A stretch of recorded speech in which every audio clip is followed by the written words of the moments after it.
they're selling you all wolf tickets, people. You're eating them right up. Hey, pussy, are you still there? I back. Trust me, I back. But I'm not impressed by your performance. You'll do nothing. You'll do nothing. Shut your fucking mouth, you'll do nothing. You'll do fucking nothing. Not one of you'll do nothing. I'll tell you what, bro. I was out there. I was fighting all the hitters, bro. You ain't fought no hitters. Come on, guys. Normal. I'm not saying I would fight you. I would kill you. John, do you think I'm just gonna sit there and let you kill me, John? I mean, really? No, don't be scared, homie. I'd like to take this chance to apologize to absolutely nobody. The double champ does what the fuck he wants. I'm gonna beat you into the living death. I mean, maybe that's your job, but where I come from, people like that get slapped. That's fucking illegal. Nick Diaz, you just shook up the world. How's that feel? And I'm not surprised, motherfuckers. Yeah, this is a simulated death match. And you haven't simulated anybody's death yet. I said it last year. We're not here just to take part. We're here to take over. What is the game plan going in against him? The game plan is you go in there, hit him with some good shit, don't get hit, and come home with a pocket full of cash. Who the fuck is that guy? Everybody's on steroids. The whole UFC, everybody. I'm gonna go home tonight. I'm gonna drink a Coors Light. That's a Coors Light because Bud Light won't pay me nothing. Do you want to be a fighter? That is my question. Yes. What is up, MCR family? It's a major show today. We haven't done one of these large summit roundtables, I think, since Conor McGregor's last fight in January. We had a huge summit then, and we're here again. I'm joined by an all-star cast on today's MCR show. Obviously, I'm Matt the Hipster Hunter, and I'm just going to run through it and not give you all individual time to go and have a Shakespearean speech, Jason, and I'm looking at you two specifically. We have Jason Burgos, obviously, of Sheridan.com. We have Matthew Wells, obviously, Slipping Dip Podcast. Jay Petrie of Sheridan.com. Nick Baldwin of The Score MMA. And Anthony Walker, a.k.a. High Level Fan. So we have a jam-packed show today. UFC 251. Kamaru Usman versus Jorge Masvidal, late replacement. Alexander Volkanovski versus Max Holloway, the rematch. And Peter Yan versus Jose Aldo for the vacant bantamweight title. Let's get into it, guys. We're going to cover the main card first, and that's pretty much it in terms of the card. Maybe briefly cover the undercard, and also talk about the Renzo Gracie and Mike Perry situations, guys. But before we get to the X's and O's of the card, obviously we have a Fight Island situation, Yaz Island. We have 3 title fights, and some of them have been made in weird situations. Masvidal being late notice replacement, Peter Yan, Jose Aldo being for the vacant title, this being on pay-per-view during the pandemic. Overall thoughts on the card, overall thoughts on how these fights have materialized. I'm going to first go over to my main man, Anthony Walker. And thoughts on the card itself, thoughts on how big it's going to be, thoughts on how we got here, so to speak. This is definitely a huge card. I think, one, of course, because there are no other major sports going on right now. That, of course, we've got to acknowledge that the UFC is going to be the main stage attraction, as has been for really since this pandemic began. But I think now having Jorge Masvidal in place of Gilbert Burns, it does have more of a sense of star power. And it's a lot of intrigue, a lot of attention at this late notice thing going on. And the best part about it, the BMF legacy will die. The BMF title will be merged with the actual title, and we could be done with this. Thank you. This is all I've wanted from jump. BMF title is merged with the regular title. Back to real belts. Let me go to its arch nemesis, Jason Burgos. Jason, your thoughts on this card, how big it is now with Masvidal attached to it.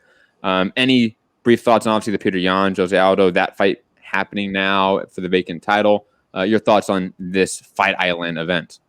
I mean, my first thoughts are just on the gigantic sausage party we have going on right here. It's like a microcosm of MMA, just sausages, very few clams. And then we got the biggest sausage of all. Ben Duffy just showed up all of a sudden. I'm so glad to see Ben.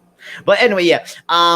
I mean, I'm excited for this. It's a fantastic card. I think the biggest takeaway for me is I feel bad for Gilbert Burns. Like, who knows when he's going to get a title shot now? Like, and the card didn't even need to be saved by having Masvidal jump in, but that's just the nature of how the UFC does things. But I mean, they're really.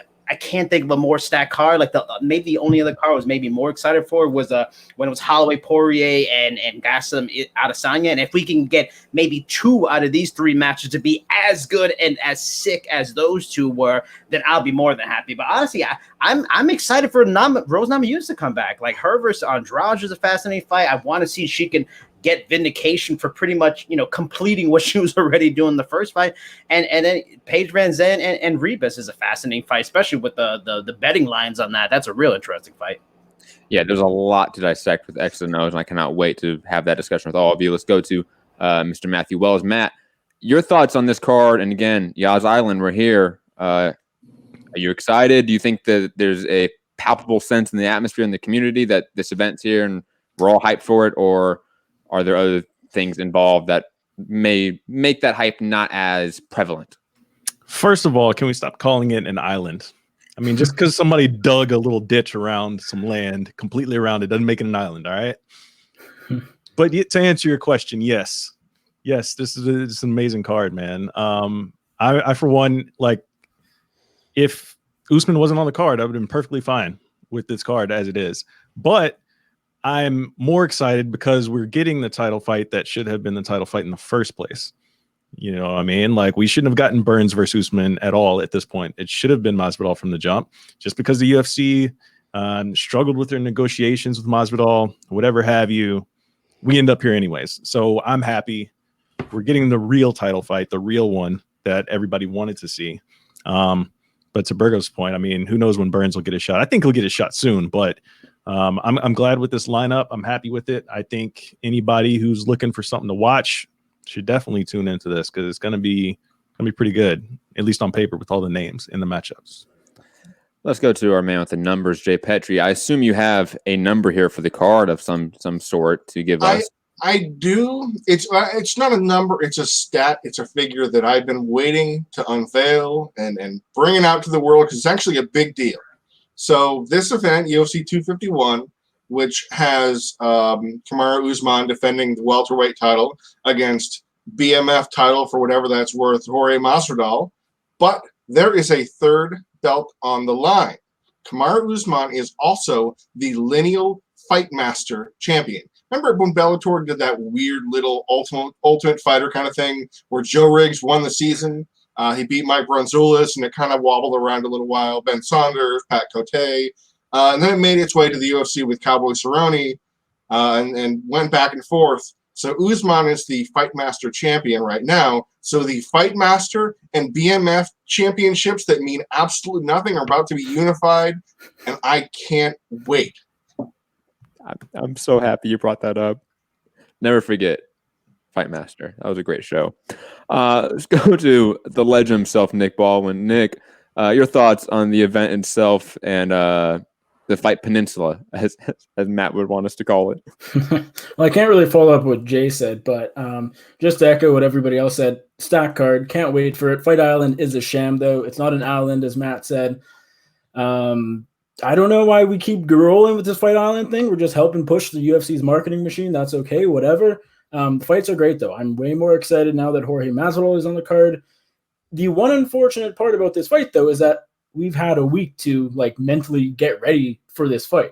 We've had, this should have been booked, in May and April, whenever they were ready to go. And now would be a great time. Masvidal would have the full training camp. He'd be fully ready. The weight cut wouldn't be a talking point, an issue. And it just doesn't feel like we should be seeing Usman fight Masvidal on Saturday, but we are. And, even what I just said, I cannot wait.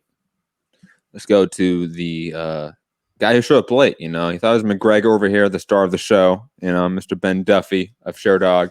Ben, your thoughts overall on the event, and glad to hear it, man. Glad to see you.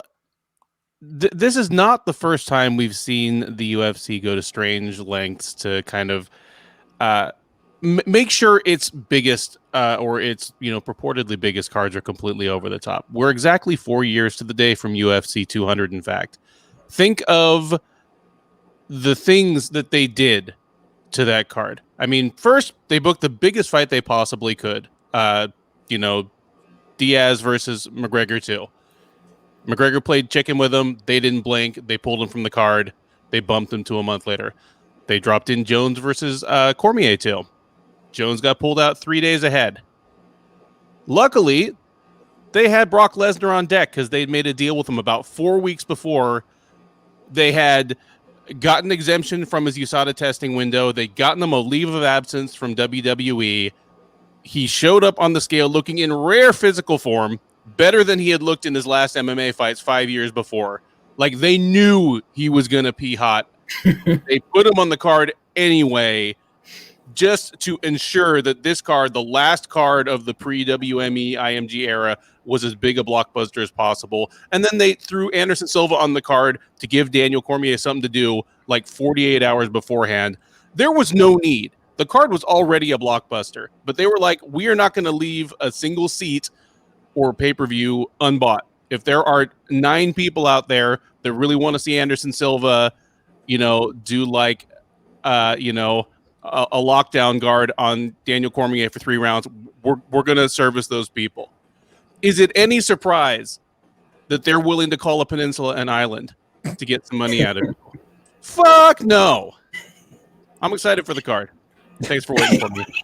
I'm gonna hashtag a little like symbol is just so bland. It's just like this like navy, the little blue thing. Yeah. Hey, I gotta ask you guys something. Will they make the cage floor different? 200. You remember what UFC 200? They painted the darn thing yellow. Do you think? Does anybody think they're going to do something with the cage surface, or is it going to be a flat, boring? Are they going to make it sand colored because of where they actually are? Like ocean water blue would be kind of cool. They have options, right? I think they'll do that. I mean, they went through the trouble of putting a fake octagon next to the beach where they really could just hold the fights there. They could just hold the fights there and at least maintain the illusion that this is an actual island that's worthy of being dubbed Fight Island. But instead, no, let's go into the fake arena that was built in 3 weeks with slave labor because whatever. Like there's with no audience in there. It doesn't make any sense. So I wouldn't be surprised if they just had a regular cage floor.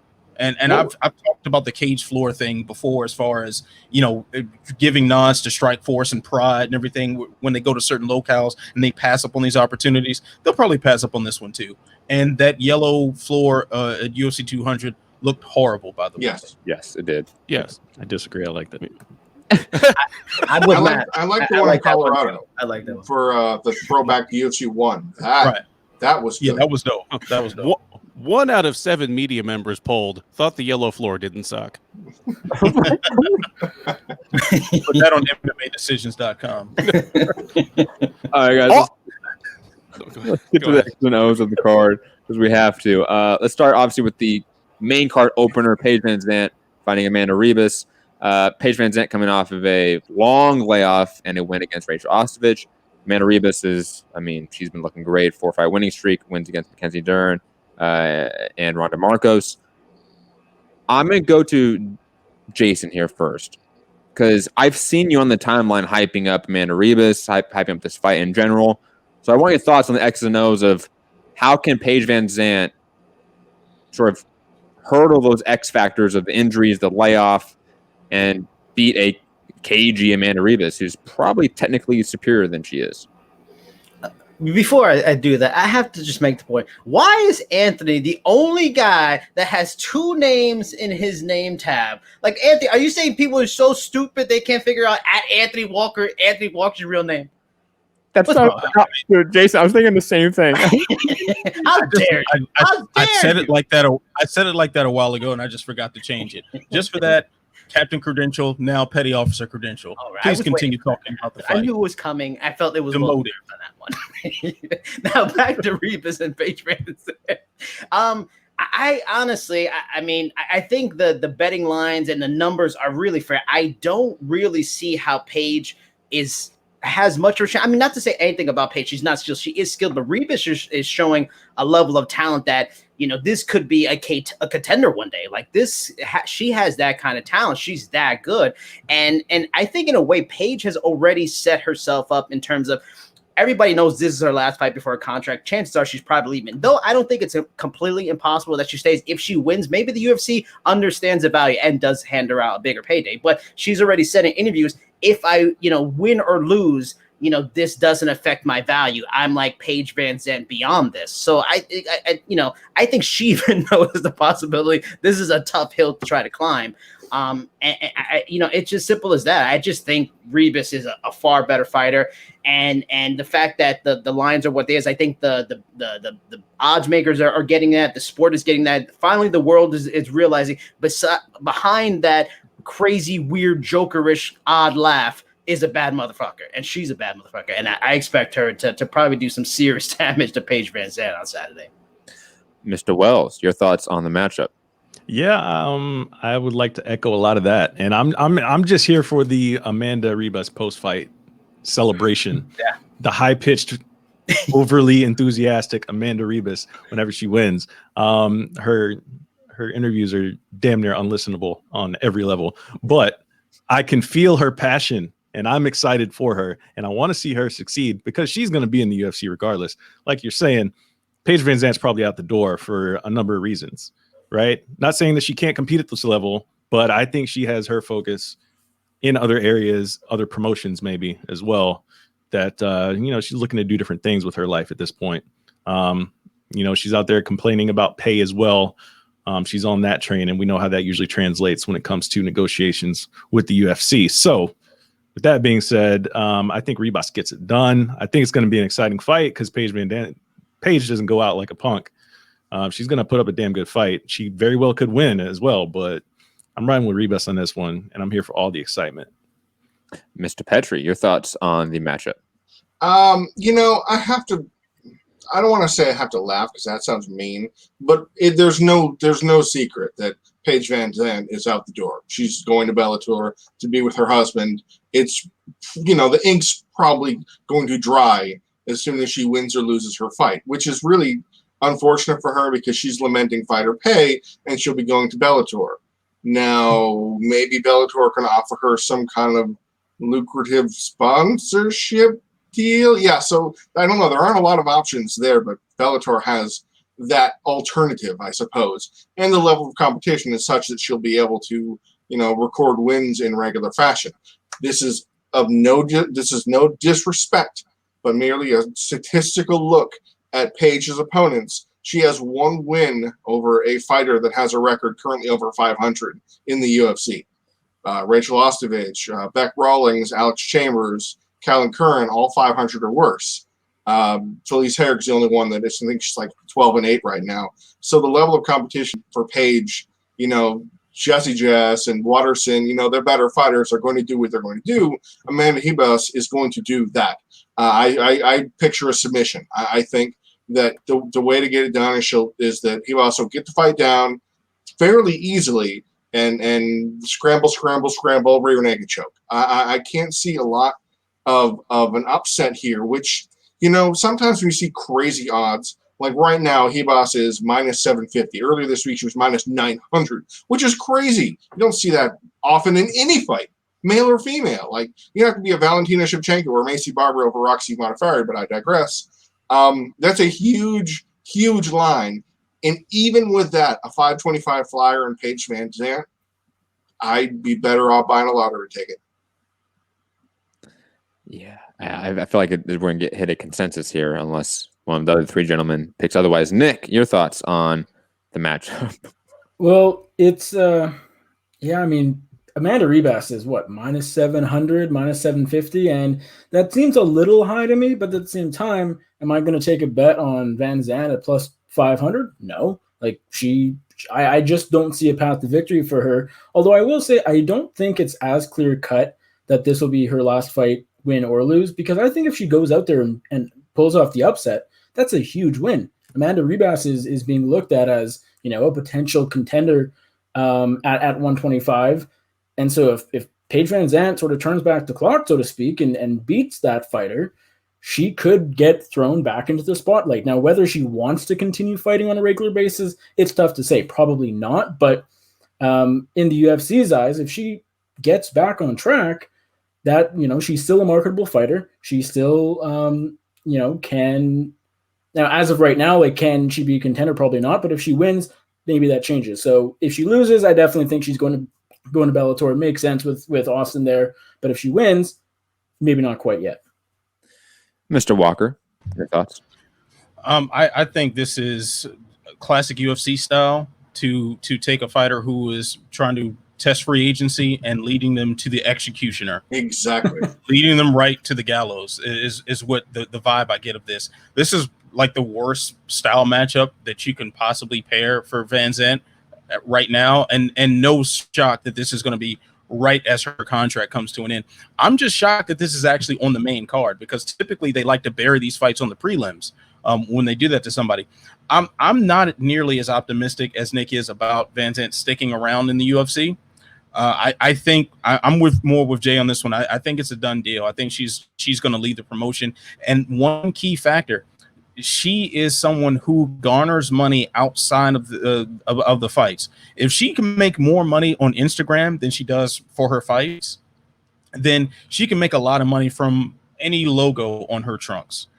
You can do that in Bellator. You can't do that in the UFC. And we're just not sure how loose the UFC is going to be with their purse strings, even if she does come out with a win. They were putting a lot of marketing muscle behind her initially, and still obviously we're underpaying her.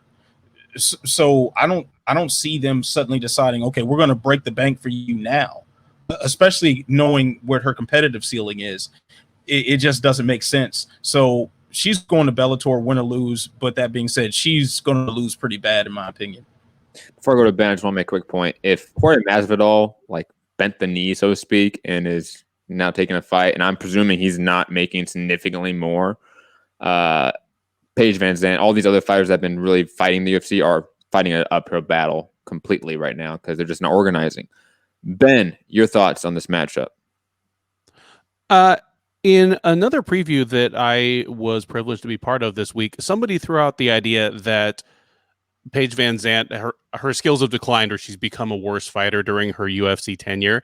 And my opinion was that it's not that she's declined in skill, but she's stopped fighting to her best advantage. At her best, when she was kind of on the come up, speaking, relatively and in limited terms, even though she is, subjectively a very attractive woman, and the UFC has used her looks to kind of promote her, and she's certainly used them to promote herself outside of the UFC, she didn't fight like a hot chick. Is the only real way I could put it. She was grimy. She was a bully. And she just liked to get her hands on people and throw them around some. Add to that she is next level tough. We're talking about a woman that fought at least a round and a half, maybe 2 rounds with a broken arm and was never really out of it. And she's become somebody who has become less of the bully and more somebody who's willing to oblige her opponents in a distance kickboxing game. The problem is, whichever one of those two comes out, whether she reverts to what has been her most successful strategies, or kind of continues to be the Van Zandt of her last 2 or 3 fights, neither one of them has much hope against Amanda Ribas. Ribas is better everywhere. Van Zandt might exceed her in just sheer brute strength, but if she tries to put that to her advantage, I do think she's going to get dumped on her head or swept and submitted. Or if she just stays on the outside, she's going to get pot shotted all night. So even though the lines are extreme, they reflect that I can't close my eyes and picture what the fight looks like that Van Zandt wins outside of something freakish. So yeah, like Jay, I just as well kind of, set fire to my money and kind of smell the smoke.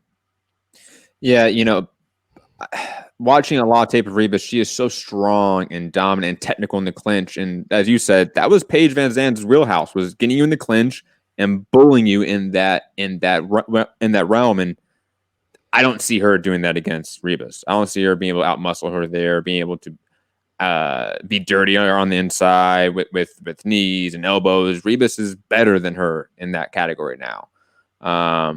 in terms of like Paige Van Zandt degress. I don't think she's degressed. I think a little bit like you said, but adding to it, I think the game has just progressed to a degree. Like she's of a different generation of fighters than Rebus in a way. I know maybe we don't think of it that way because they have similar records in terms of total fights, but Paige Van Zandt is of a different era than Rebus. If you guys have any other thoughts on this fight before we move on to the next, I got a follow up for everybody. Whoever wants to answer it. Do you think, since we're talking about free agency, because what the UFC is spending on Fight Island, because they're not having the same income and they're still running like a normal machine, I'm sure they're not making quite the same money, but it's better than making no money. And maybe you can say operations costs for other organizations, maybe they're saving somehow or something. Maybe they're making cuts, whatever. Does this pandemic, as long as it goes, does it open the door for free agents to maybe be forced to leave? Maybe the UFC has to make decisions like, you know what, we really can't afford to keep you. Maybe Paige wins and they don't want to pay her the money, so maybe she goes to some of these, like if Shane Burgos, what his free agency was now instead of a few months ago, would he be in Bellator or going to PFL? Like, does somebody want to answer to this? Do you think the pandemic will affect that? I'll jump in really quickly. The Sports Business Journal just came out the article today interviewing, I think it's Jeffrey Epstein is the lawyer, the UFC. And they've on the record said that they're making a profit off of this event from the government there before the event's even started. So I don't think really the idea of like the UFC hurting for cash right now is as real of a factor. I think maybe WME siphoning cash from UFC because the UFC is making money right now. So that WME's other assets aren't as hurting.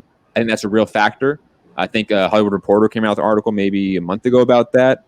I think Vanity Fair came out with an article about that as well.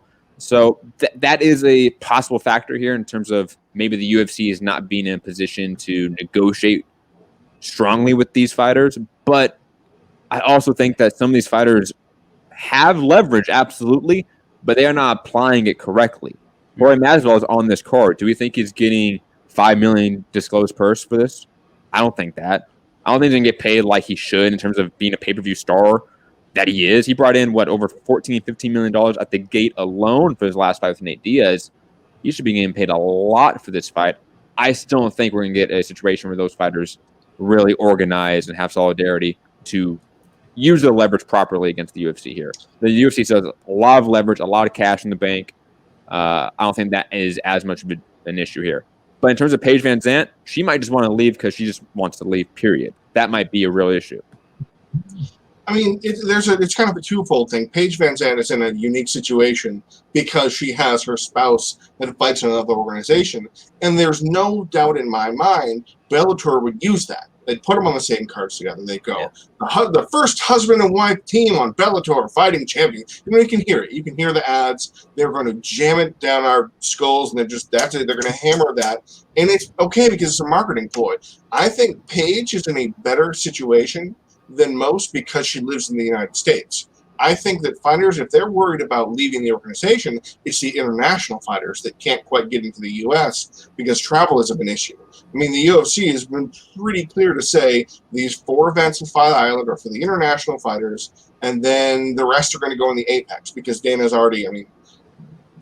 said, you can take that with a grain of salt, but Dana has explained that I don't want to have capacity crowds. I don't want to have to mess with that stuff. If we're going to have an event and we can't jam pack it with people, we're going to put it in the Apex and go with it, which means the international fighters are going to be at a major disadvantage other than UFC 253, which will go back to Yas Island. But that's 5 cards in the span of several months for international fighters to fight at. The rest of the Americans can kind of filter and cycle in. Anyone else? Any other thoughts on the free agency issue that Jason brought up, or Paige Van Zandt and Amanda Ribas? I do want to say that too. There was also reports that the UFC actually didn't pay for the infrastructure for Yas Island. You know, that the government of Abu Dhabi was doing that. So, or United Arab Emirates were paying for it. So, I mean, we just, one thing for sure that we can understand here, we can all agree on, whatever financial information comes out of the UFC, and by the UFC I mean like Dana White, or any of the other figureheads that might be in front of a microphone, it's all smoke and mirrors. Like, we've heard Dana talk endlessly about how expensive this was, how much money they were shelling out, and come to find out they weren't shelling out anything, according to those reports. So we just can't trust his word on any of this stuff. I think that's a pretty fair statement that Dana lies, and we know this. We take what he says with a grain of salt.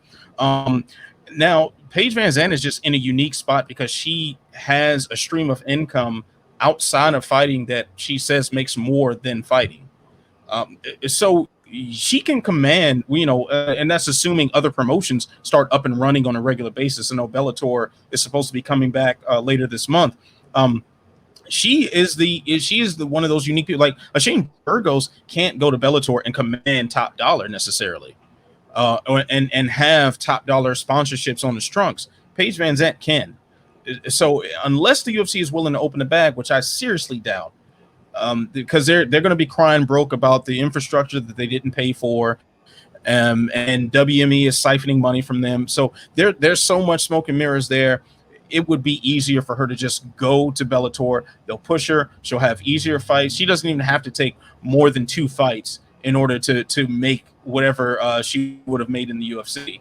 And then on top of that, the sponsorship money. Bellator will throw the bag just to have her name on the marquee for a temporary period of time. Does she go straight to a Lima Lane McFarland title fight in her first fight? No. But it will be What if she wins? It'll be. I think I'm predicting her second fight. She wins it. She beats like well, I don't know, Mandy Boyne maybe. Like okay, Christina Williams. Maybe an Alejandra Lara. Okay, that's kind of fun. And then title shot. What if she beats Rebus? Does she get the title shot first? Yeah. If she beats Rebus in this fight, they're planning that already. Throw her a title shot right away. Yeah. They're making the Mohican Sun banners right now for that fight. Yeah, because they're Bellator's a little nervous about the Liz Carmouche title fight situation. They saw when she fought Valentina.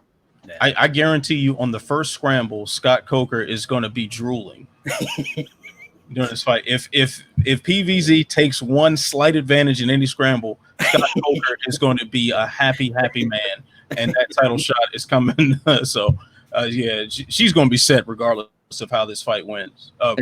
This fight plays out, I should say. Quickly, the article, sportsbusiness.com, sorry, not Sports Business Journal, and it was Lawrence Epstein. I might have said Jeffrey Epstein. Sorry. Yeah, we said that. Sorry. I was like, My what? bad. And that's the COO of the UFC. My bad. My bad, Lawrence. Apologies there. It's, it's the times. Moving on. Let's get to the other main card fight before we get to the title fight. Jessica Andrade fighting Rose Namajunas in a rematch. And this is one of those fights that I have been waffling back and forth on all week, couple weeks, honestly. So I'm going to just let you guys rant on it. Jason, your thoughts on Jessica Andrade, Rose Namajunas, Thug Rose?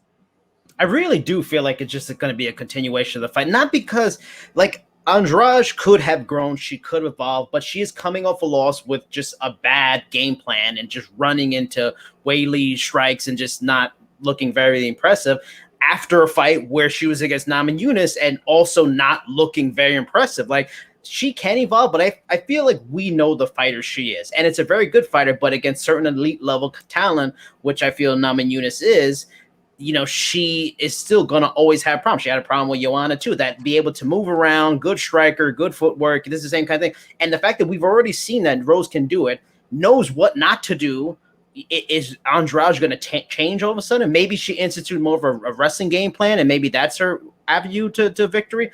But if Rose is even more mentally stronger and more mentally set and confident, even more confident, like she's saying in interviews. I know we can't always believe what fighters say in lead up interviews, but if there is any mental strengthening, I don't see why this would change. I think she still maybe Andrade clips or something, it gets interested, but I think we're going to get a continuation of where we left off, and maybe she even stops her in the third round or something like that.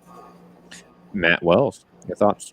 I think we're going to see a more active Rose in this, especially when it comes to the clinch game and when it comes to, clinch situations or near clinch situations. I think we're going to see her be more reactive to those moments and stay on the outside and maybe even pull guard if she feels like she can't get out of a situation. Like if her back's too close to the fence, you could maybe see her jump on a leg or something. So to prevent that slam opportunity again, because outside of that, we know how that fight was going to end up, right?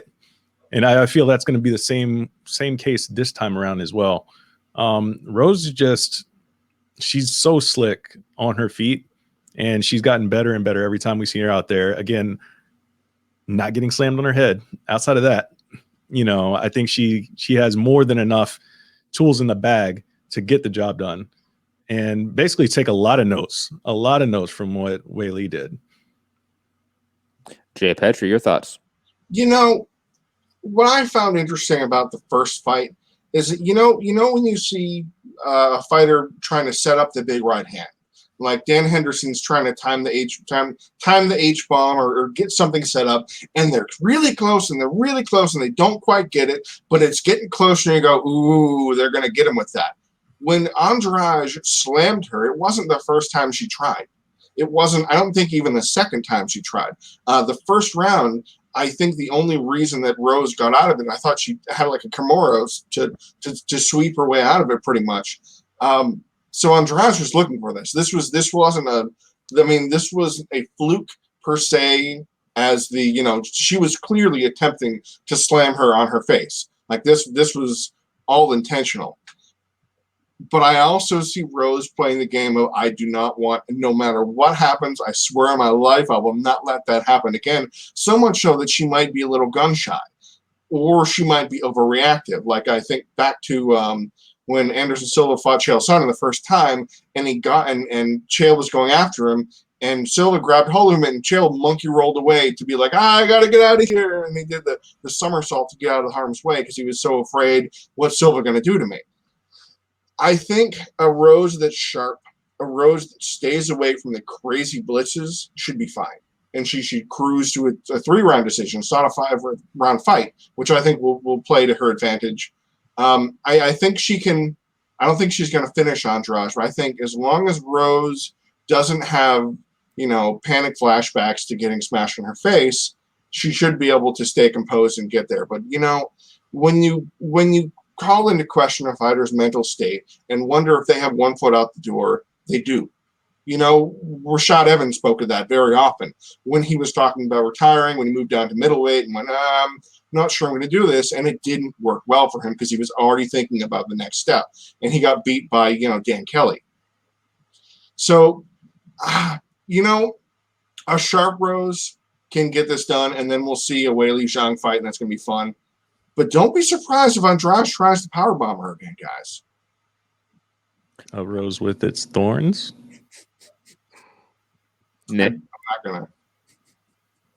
Yeah, I mean, this is it's a tough one to call, really, because on paper, Rose should win. I see this kind of playing out like the Joanna Andrade fight back in 2017. Rose stays back. She has the reach advantage and just jabs her way to victory. And Andrade, she's really stocky, but we've seen her lose like that before. It's definitely possible. But I agree with what Jay said in the sense that Rose has been off for 14 months. She decided to take that time off. She didn't know if she wanted to fight. And, okay, she's back. That's great. But when you get slammed on your head like that and get knocked out unconscious, how can you not be thinking about that fighting your next fight against the same fighter that did that to you? I mean, I'd be thinking about it. I know I'm not a fighter. I'm far from it, but I'd be thinking about it, and I think Rose could be too.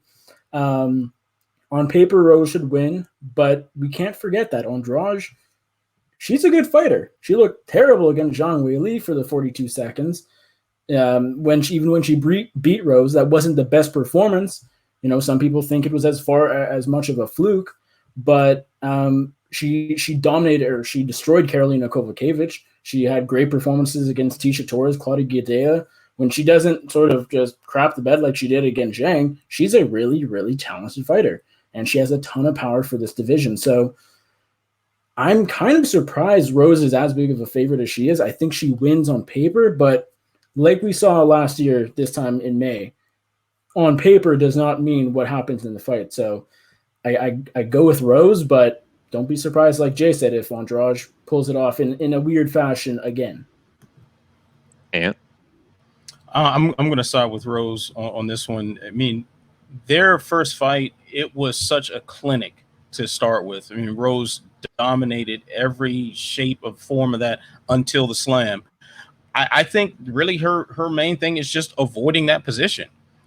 just not letting the clinches happen, and fighting out of them a different way. She almost seemed kind of complacent to concede that takedown that ended up being the knockout slam. So you get in that situation, you're not going to concede that takedown. You're going to fight a little more. You're going to try to tie your leg around them or something in order to disrupt what Andrade is doing, because at that point Andrade was just trying to rely on pure brute strength to win that fight, because skill-wise she could not match at the time.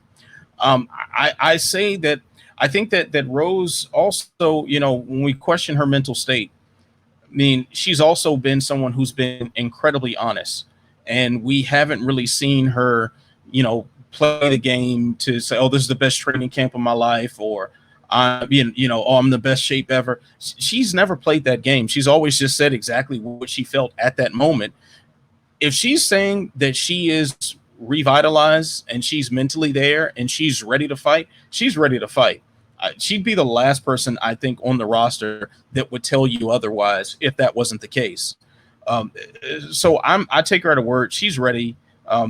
She's probably refreshed, actually, having that time off.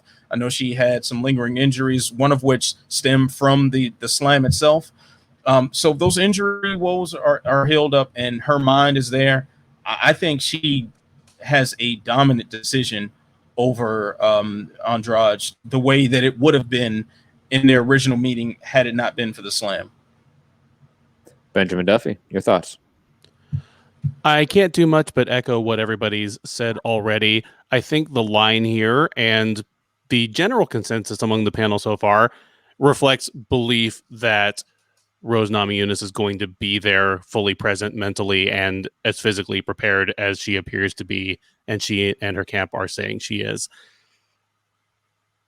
Jay alluded to, and a couple of, I believe it was Nick as well, how can that not be in your head, how the fight ended last time? And she, of anybody, maybe in the entire UFC, is somebody who comes to mind when you think of PTSD-like symptoms. And I don't mean this as any kind of criticism, because if anything, she's extremely brave for being as frank about these things as she has been, but she flat out said, the Conor McGregor bus attack messed me up. I've been a victim of home domestic violence. The COVID-19 pandemic, when it started to affect her family, it affected her. My picking Namajunas in this one, in fairly lopsided fashion, it reflects my belief that is not going to be a factor here, because just skill against skill, we already saw pretty much the only way that Andrade can win this fight. It had to be such a high amplitude takedown that it at least stunned, if not completely incapacitated, Namajunas, because just plowing her to the ground with a clean double leg isn't going to do it. She'll get swept or submitted. Slamming her through the octagon floor was pretty much the way it needed to happen. I don't see it happening again. Give me Namajunas via lopsided decision. Wow, consensus amongst the panel. I was actually kind of shocked about that, to be honest, because I've been so hesitant to take Namajunas. This is boring as hell. Some of you need to come up with some bad takes. I got one. No, I'll get to it later. I'm going to pick Jessica Andrade here. I'll be honest. I think, and maybe because I come from a boxing world where you have any high-level fighter taking a 14-month, 15-month layoff, coming off a major KO loss, and going right back in with that opponent is a bad sign. Like, it is always like red flags up, like this shouldn't be happening. What's the promoter thinking? And I know that's not a concept in MMA, especially the UFC, at all.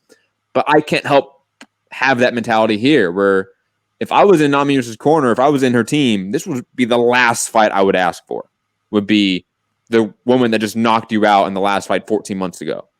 This would be the very last opponent. I would want a softer touch, especially with somebody that, like, Ben said, Nick said, Jay said, somebody that has struggled from the mental side of the sport, and not only the mental side, but just the mental side of life. And like, when you are dealing with that on top of fighting the person that knocked you out so viciously again, I can't see how you're just mentally 100% for the fight, let alone that I think a lot of you are discounting Andrade's technical ability. I know that Namajunas is the better fighter in pretty much every category, but I think Andrade's boxing is up to par with Namajunas, at least in her technical side, maybe in terms of the reach and how Namajunas is so efficient utilizing it becomes a huge factor like it did in the first fight for the first round and a half or so.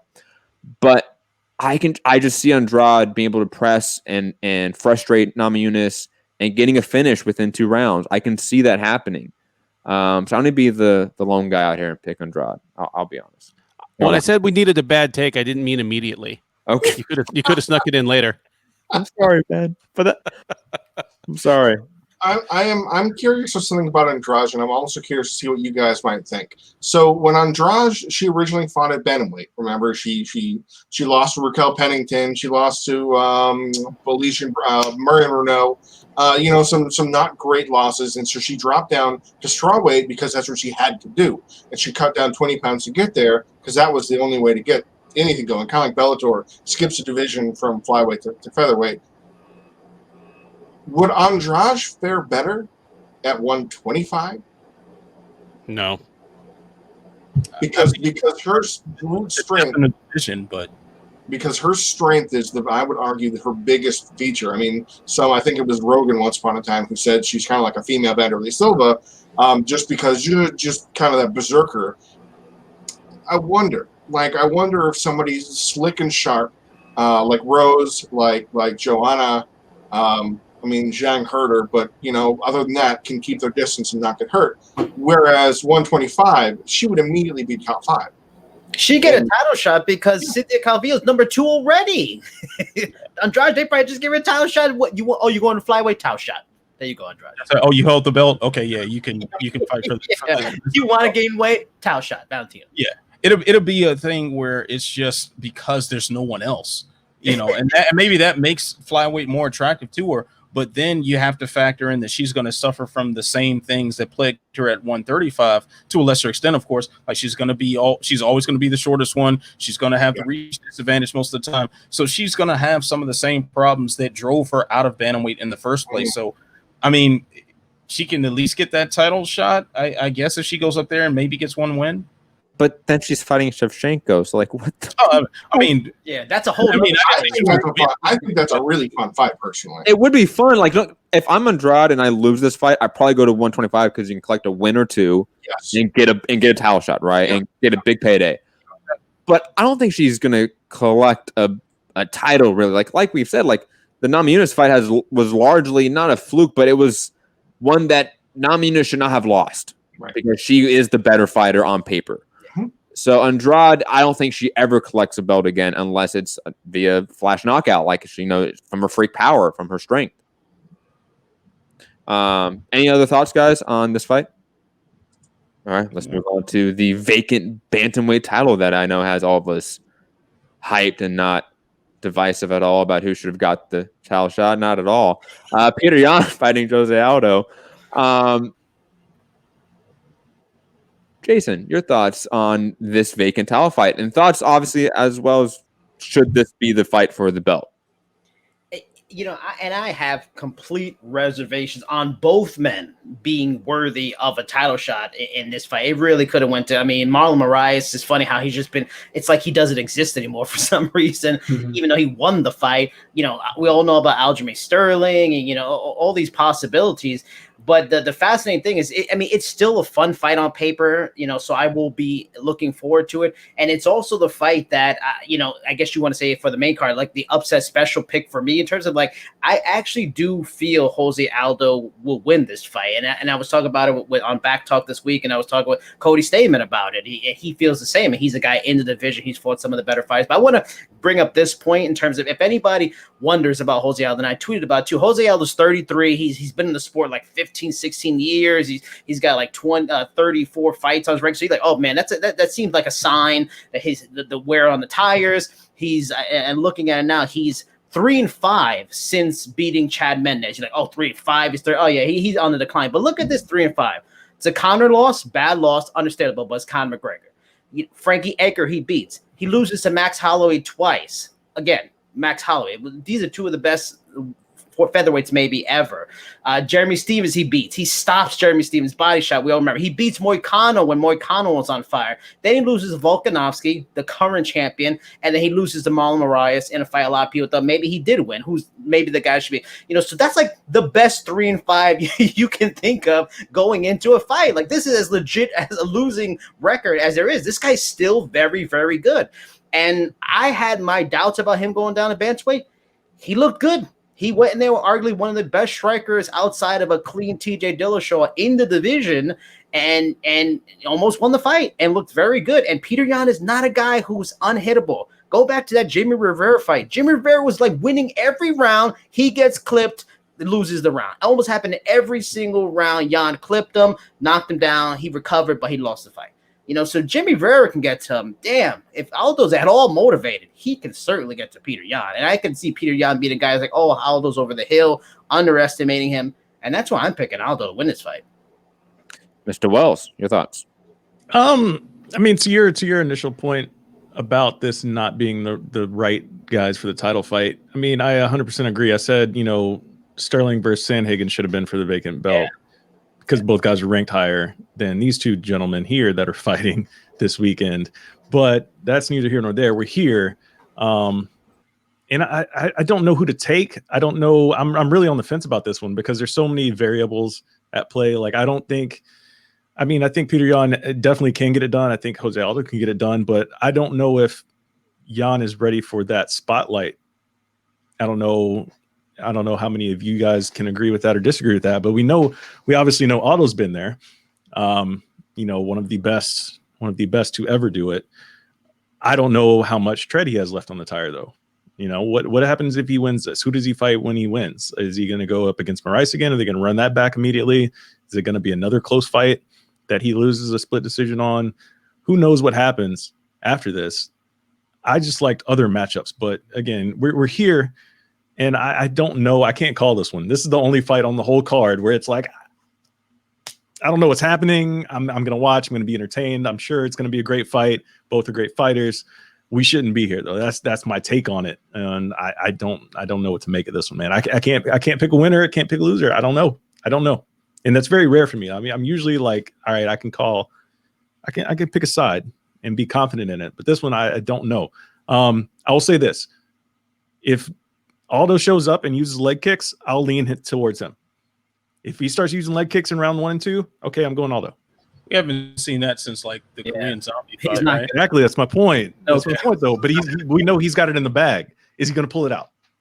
No. There's just so many things like that makes me uncertain about what can happen once the cage door locks. Is Aldo going to use leg kicks? If so, then okay, I'll go his way. If not, Yan can get in his grill and make it a very long night for him.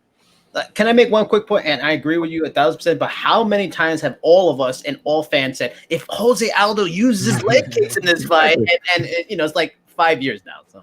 Yeah, he might as well fight in a wheelchair at this point. Like, I don't think leg kicks are a factor with Aldo anymore. Sorry, I'm jumping out of turn here, but no, it's real. It's good.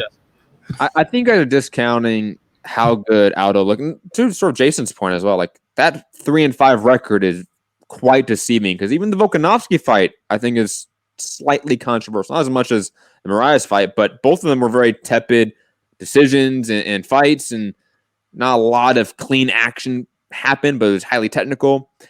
And Jay, I know because I went on MMA decisions leading up to this show that you actually scored the Moraes fight for Aldo. And I've gone back and watched the fight a few times leading up to this show, and I thought Aldo won. I thought his pressure, the way he cut off the cage, his ability to always just sort of time Moraes' forward burst was just, I think, really impressive.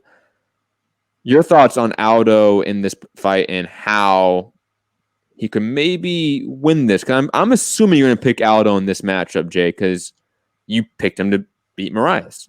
You would be correct, and here I thought I was going to be the only one on the panel that would say that Aldo was going to get it done, but Burgos just Burgos going to Burgos, Petty Officer Burgos, signing up for duty. So I had to work on this one though. I will be very clear to admit, up until about 4 o'clock this afternoon. And I thought, oh, Peter Yan, he's younger, he's faster, he's going to get it done. He can do enough damage to bother Aldo, but not enough to hurt him or put him down.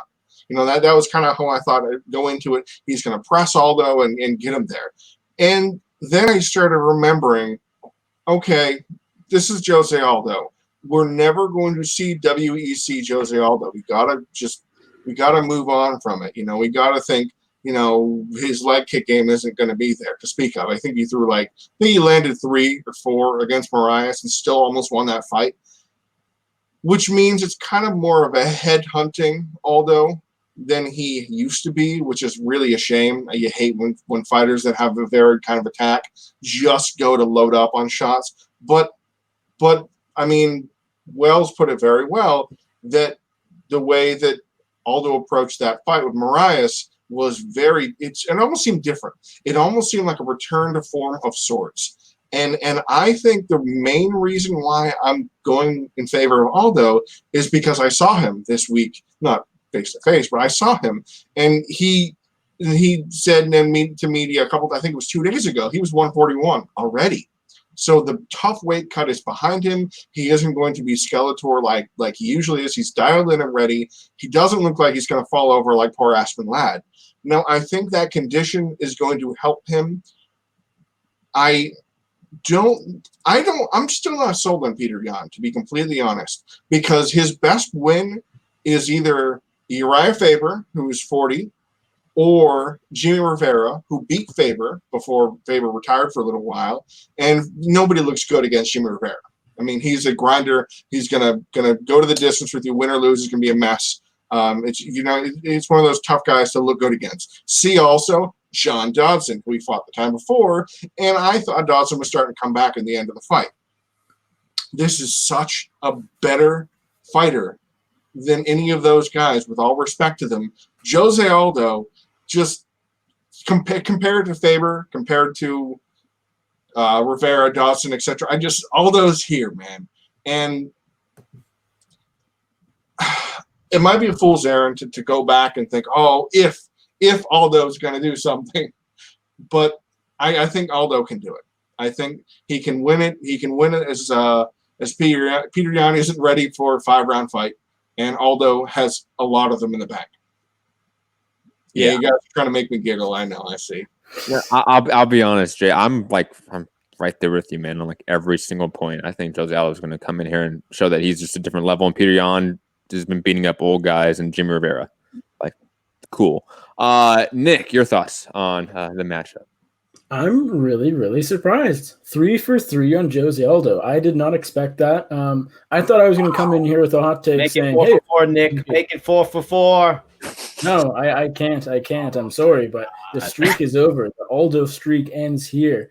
I thought I was going to come here with a bit of a hot take and say, hey, Aldo can make this competitive. He's better than we think.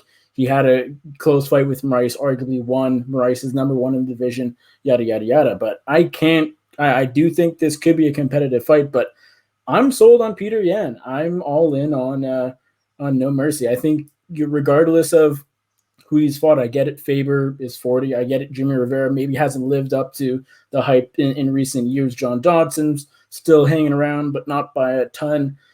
But when he fights, he just looks so good. I was really impressed with the Rivera fight. He did what he should have done to Faber. That's great as well. I just think Yan is the I'll say it. I think he's the best 135er right now. I said at the beginning of this year he would end the year as champ. That was before we knew Cejudo would retire. I would still probably today pick Yan against Cejudo. Yeah, Cejudo looked great against Cruz, so that obviously would be an incredible fight and tough one to call. But I just do think Yan is there. I think he's ready, and against an aging Jose Aldo, I think Aldo can do well enough. I think he can land some good shots on the feet, but I think Yan's just going to overwhelm him. I think he's going to get in his face, land more shots, be more active, maybe even get him to the ground. I think Yan is going to bust Aldo up and take home the belt and probably a decision.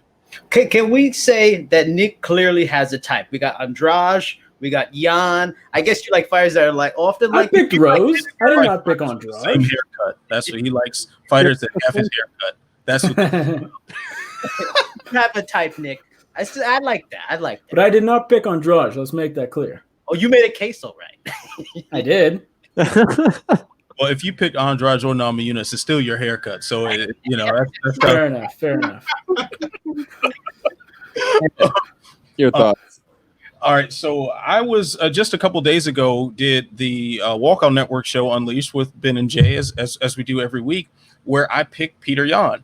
And my main thoughts on that was because I was unsure what version of Jose Aldo we'd get. I still am not sold at him being a career bantamweight. I still can't compute that idea. And pandemic training plus the travel and the climate in Abu Dhabi seems like something that could push that limit and maybe push him to the breaking point from a fitness standpoint. But if I'm to believe my friend and colleague Jay about what he observed with Aldo on the media day and how he's talking about he's so close to making weight, and he's have the main part of the cut is behind him. It's hard for me not to pick Jose Aldo at this point because skill wise he's far superior to Yan. He's the better boxer. Granted, he doesn't leg kick anymore, but if he were to magically pull the leg kicks back out, that's something that would give Yan a lot of trouble, as it would pretty much anyone standing in front of him. He's shown himself capable of being an offensive wrestler. He's an incredible defensive wrestler. He's great in the clinch. It's so many things that Aldo is great at that we just forgot, kind of. I mean, that three out of the 3-5 record in his last 8 is kind of deceptive. But I have to say, as much as this fight should not be happening, as much as Aldo does not deserve the title shot, I think he has the best chance of all the challengers to actually win the belt. Aldo might walk away with this one. I can't believe I'm saying it. I got a question for everybody. What happens first? Aldo throws more than 3 leg kicks, or Mike Perry gets people back in his corner again? People in his corner, is that including legal staff or people beyond his girlfriend in his fight? Yeah, actual coaches. No. Three leg kicks. I'm gonna pick 3 leg. It's a 5-round fight. 3 leg kicks for sure. He done bought his girlfriend a getaway vehicle already. He's not gonna have anybody in his corner next time. He's gonna be putting ice on his own neck. Ben, your thoughts on the fight? Can't believe all these crazy people falling off the Trans-Siberian Express. Jose Aldo has things he can do in this fight to win it. Win or lose, he's always been a pretty fast starter. Yan is not. Yan has problems. He is hittable. He's most hittable early on. Aldo, I mean, when we think of his fights with Holloway, the thing that always comes to memory first is both fights ending in Holloway just putting him through the vintage Max Holloway wood chipper. What can be lost in that is that in their first fight, Aldo won the first 2 rounds. In their second fight, even, you can make a case that Aldo won the first round. And those are in essentially his worst defeats. He still at least acquitted himself well in the early going of those fights. If he wins this fight against Yan, he's going to need to bank some stuff away in the first round to round and a half. I'm not even going to step out on a limb and entertain the possibility he's going to return to his leg kicks. But another weapon that he's not abandoned entirely is going to the body. If he's going to take advantage of that feeling out process that Yan requires and just start ripping him to the body, investing in some attrition later, that might stand him in good stead. Because otherwise, I think even if he's getting the weight cut down to more of a science, I think Jan's going to pull away the further they go into the fight. Even as the guy with less 5-round experience, he's just younger, fresher, has about 80,000 miles less of tread off of his tires. Give me Yan. Give me Yan either in a decision where he's pulling away in the final rounds, like a 49-46 where he wins the last 4 rounds, or even puts away a fading Aldo late. I haven't learned my lesson yet. I don't believe in bantamweight Aldo yet. Wow, the panel is split on this one for sure. For sure. I do think Aldo's jab is going to be a key factor in this battle. If he can keep Peter Yan at distance with the jab and make this a very technical kickboxing affair, like it's just Aldo's game. But if Yan can be the guy that he's the aggressor and he's making Aldo back up, then it's a very, very interesting fight. Guys, any other thoughts on this matchup before we move on? You know, I do want to push back a little bit on something you just said there, Matt, about Yan being the aggressor. Let's not forget how good of a counterfighter Aldo can be. You know, you think back to that Frankie Edgar rematch, and you know that counter jab just owned the night. We could see that, if not something worse, if Yan gets too aggressive. If he comes out like a bat out of hell, Aldo might snipe him pretty nasty. That's definitely possible. Absolutely. I was thinking this fight could end up like the Frankie Edgar rematch, actually, where Aldo's in the center of the cage and he just stays there. He's able to jab, turn with Peter Yan, keep engaging with him, but have the guard up where he's able to block and parry shots and just roll shots. Aldo's defense is underrated. Though I will say in the Moraes fight, his ability to react wasn't as good as in previous fights. I don't know if that's due to the weight cut. Obviously, this is going to be another fight at this weight class, so we're going to have more of a case study, more of a sample size for it. Moving on, though, Alexander Volkanovski fighting Max Holloway in a rematch for obviously the featherweight title. Jason, your thoughts on this rematch? You're muted, by the way, Jason. There you go. Thank you. Appreciate that. It happened.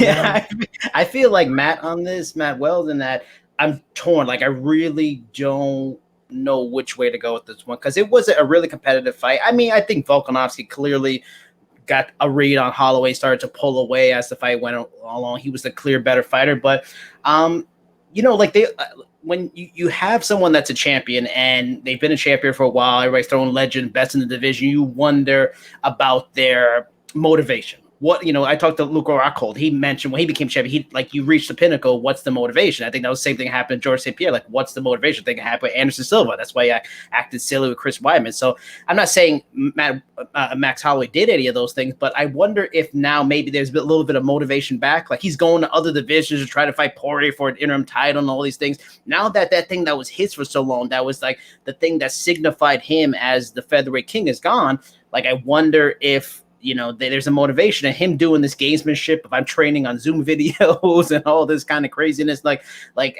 trying to get into this guy's head a little bit. And he seems a looser one. Volkanovski's a little bit tight going into this one. But you can't deny what Volkanovski is. He's so talented. He clearly beat him the first fight. So I'm leading Volkanovski just because I look at the miles on Holloway and it feels like, based on his recent performances, there is he's not the same guy, and the division has caught up to him, and he's got a lot of weight. He's been in a lot of wars. Those have to take an effect no matter how good you are. So I'm leaning Volkanovski, but I wouldn't be shocked if Max Holloway were somehow to pull it out, like in a split decision or something like that. Mr. Wells, your thoughts? Kind of got to agree with that, man, because I had that vibe that Holloway is just literally his favorite catchphrase. It is what it is with everything right now, you know? I want to see him with some edge and some fire, man. It just seems like even watching Embedded and all the stuff, he just go with the flow and everything. I watch him on Twitch all the time, you know, and playing Warzone. And he's just like, you know, it is what it is with life. He's got himself a new girlfriend. Life is good. You know, I mean, hey, his son's getting older. He's, you know, they got a great relationship. He's having fun with life.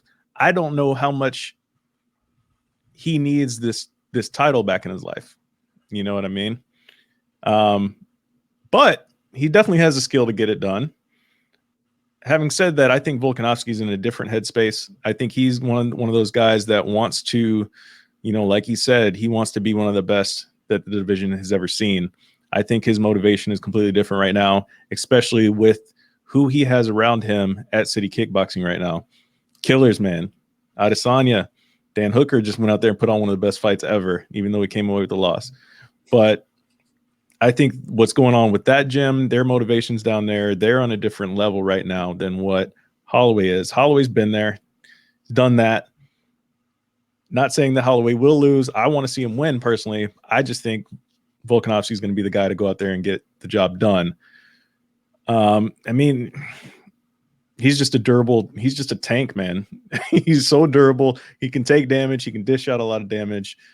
Holloway wins. If he does win, it's going to be a decision. I think, I don't know, man. I'm leaning Volkanovski, but again, it's one of those fights. I could go either way with both guys. I like both guys a lot. Been fans of both guys for as long as I've been watching them fight. But I'm going to, if I had to pick one, I'm going Volkanovski just based on where I think their motivations lie right now. Yeah, this fight's definitely one of those where I don't want either guy to lose. This is one of those. I think everyone in this community is liking both guys and likes their careers and legacies already, and we don't want to see either one of them lose. Jay, your thoughts on the matchup? You know, it's kind of funny because I agree and disagree at the same time with Burgos, what he was saying, because yes, I also believe that Volkanovski is going to take the fight. I have to say, Max was figuring him out. The last 2 rounds, I had Holloway winning those 2 rounds. I had him beating him to the punch a little bit. He was kind of ignoring the leg kicks, which is strange to think that after taking 3 rounds of leg kicks that was starting to hamper his movement, he numbed himself to that and just, it is what it is, his way through it, and started getting it back and taking the rounds back. But even so, Volkanovski won that fight. Like there's no call for an argument. When Max said on, I think he said to Helwani, yeah, I think I won the fight. I don't think the judges gave me the fight. No, you didn't. That's unnecessary. That doesn't. Why go there? You're fighting him again. You're going to get a chance to get your belt back. Going into their first fight, I was on record, and I ate some crow because I had said I don't think there's a way that Volkanovski can beat Max. I think Max is better in all facets of the game, volume and pace and pressure and what he does and the grappling. If it goes there's all these different facets. Max was a better fighter. Well, no, not so much. Volkanovski did what he wanted to do and got it done that way. I just don't see I don't see a good path to victory for Max Holloway. And that's so strange to think that, 8 months ago, people were saying there's no way that Volkanovski can beat Max. And now we're on the other side of it going, boy, I don't know what Max can do to win this fight. Coupled with the fact that his admissions that, I haven't been sparring with people, I haven't been training much to speak of, but I'm going to be fighting a guy that beat me with a perfect game plan. Now, is he sandbag or not? I don't know, but everything we've seen leads to a clear-cut Volkanovski win. Nick, your thoughts?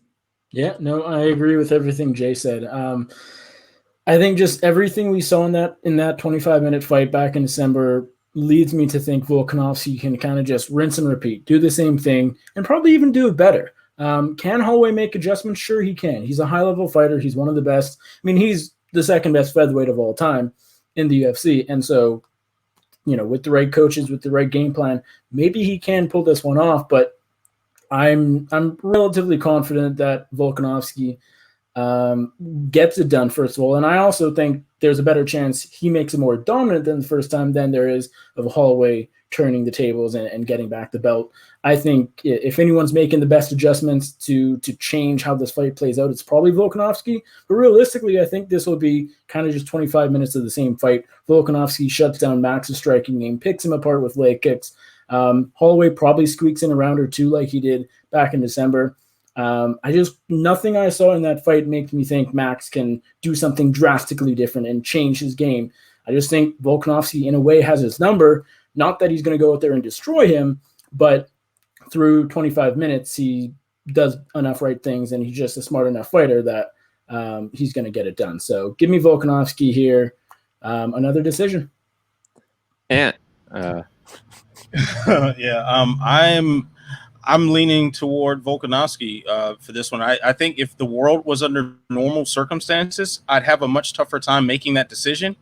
Although I probably would still lean toward Volkanovski, and there was a reason why when their first fight concluded and the rematch talk had already started up, I was already kind of saying, like, this probably doesn't make sense. Let Max Holloway take some time off. Let Volkanovski defend his belt against someone else, and let let things play out without Holloway for just a second, and then he can reinsert himself in the title picture when he comes back. The thing is, though, that it's because Holloway since let me make sure I have my dates right here. Since 2017, when he fought Aldo twice, he has taken a serious amount of damage pretty much in every fight. Both Aldo fights, he got cracked pretty hard.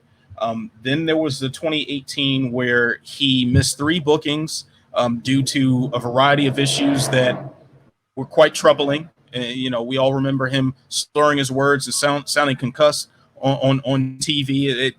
And the mysterious thing that they never quite said what happened. The Brian Ortega fight, yeah, he steamrolled Ortega, but he took a fair amount of damage himself. Dustin Poirier, Poirier, as hard as he hits, landing 400-something shots to his head. Obviously not a good day at the office. The Frankie Edgar fight, less damage, but he took more than he probably should have there. And then Volkanovski. So you look at a campaign of about 3 years of sustained damage and, quite frankly, like highly disturbing medical issues. And it sounds like this guy needs some time off. He needs some time away from the sport. And then from a technical standpoint, to re-enter that fight against Volkanovski, a lot of times the guy who wins has the tougher time adjusting for the immediate rematch. But in a case like this, is that really what we're expecting? There's nothing that Max Holloway showed, even though he did start picking up steam toward the end of the fight. There's nothing that he showed in that fight that says that he would be able to do anything different. He hasn't had any new looks since. And then you look at what his training conditions are. Now, I know a lot of people are saying that he's probably blowing smoke up everyone's asses, but I believe him. I believe he hasn't really been training to what he normally would have. At the very least, his training camp was affected because he's in the United States where the coronavirus is just run rampant. On the other hand, Volkanovski is training in New Zealand where they are back to normal life, essentially. So if anyone had a normal camp, had the chance for anything of a normal camp, it would have been Volkanovski. So he's still in the gym every day with guys like Adesanya, guys like Dan Hooker. Dan Hooker, who just got finished with a potential fight of the year a couple weeks ago. So he's in camp with guys who are very active, while Max Holloway was doing something in front of a webcam on Zoom for his trainers. Also, a guy who's had noted weight issues, eating pizza with Jorge Masvidal to begin fight week. This doesn't sound like the makings of top tier Max Holloway here. This sounds like another way to trot him out there and just be tough for 5 rounds and get beaten. And I think Volkanovski is going to do it worse. I think this is going to be a fairly lopsided decision in his favor. Can I just say that was an excellent point, but you're wrong just because you're wrong. And, I love you. There you go. Your shirt is wrong. This is not wrong. This is Rick and Morty. This is as right as it gets. I just wanted to hate. All right. Fair enough. Benjamin Duffy, your thoughts? Everybody else has already broken down the strategic aspects of this better than I could, so I won't harp back on those.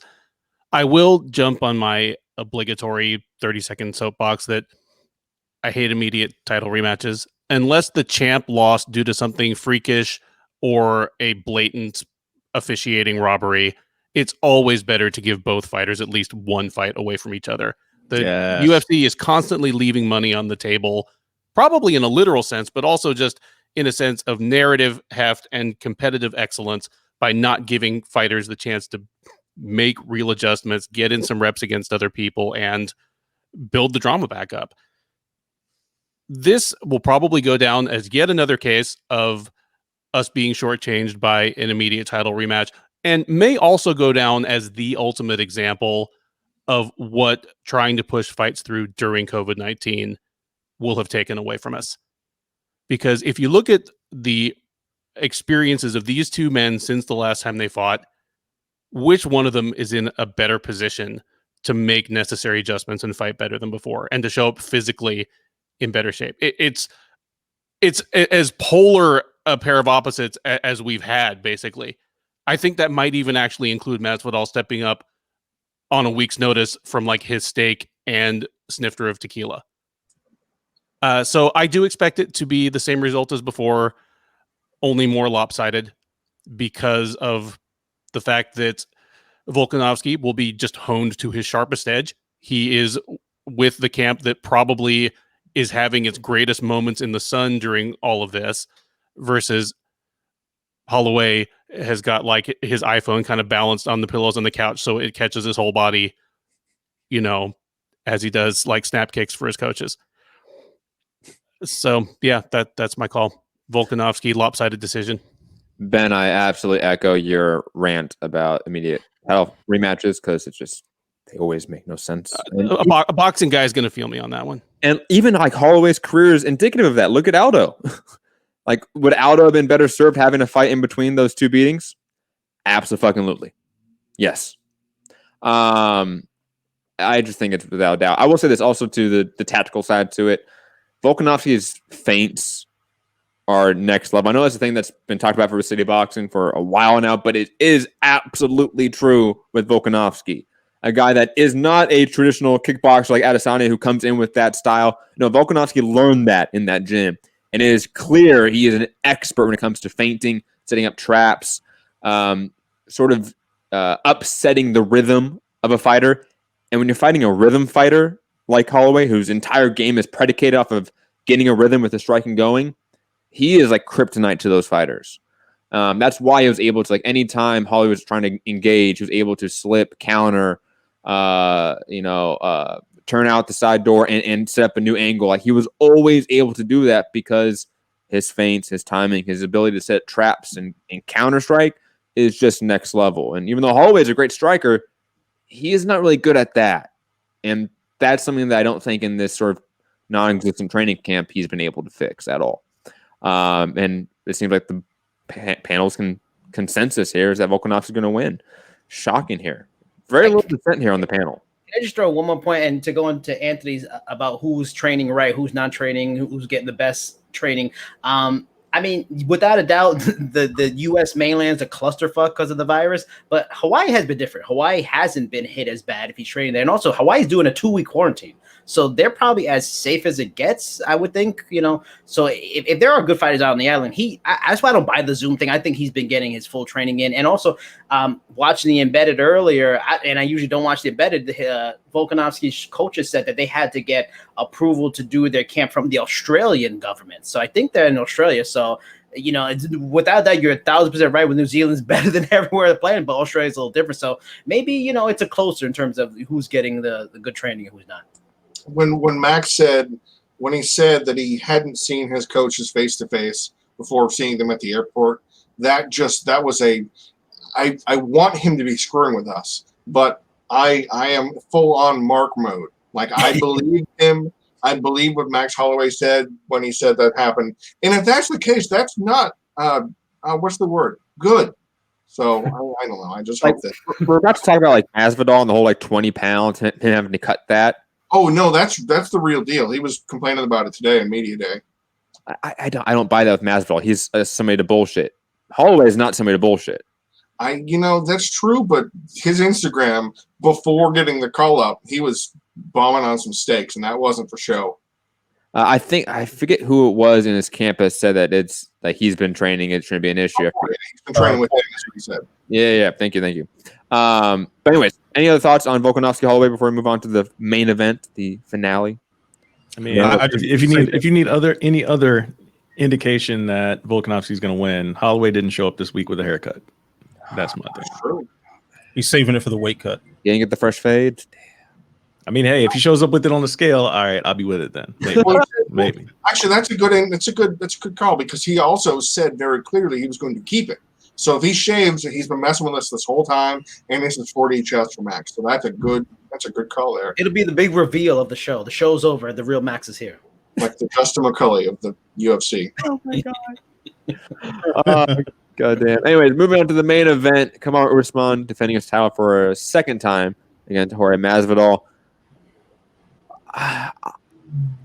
I feel like Masvidal is one of those guys where he could be an upset here with his ability to just counter grapple anyone that's a fantastic grappler. His striking probably being on paper better than Usman's. But Usman does seem like the next big deal, the next guy in this division in almost every conceivable way. Jason, your thoughts on this UFC main event?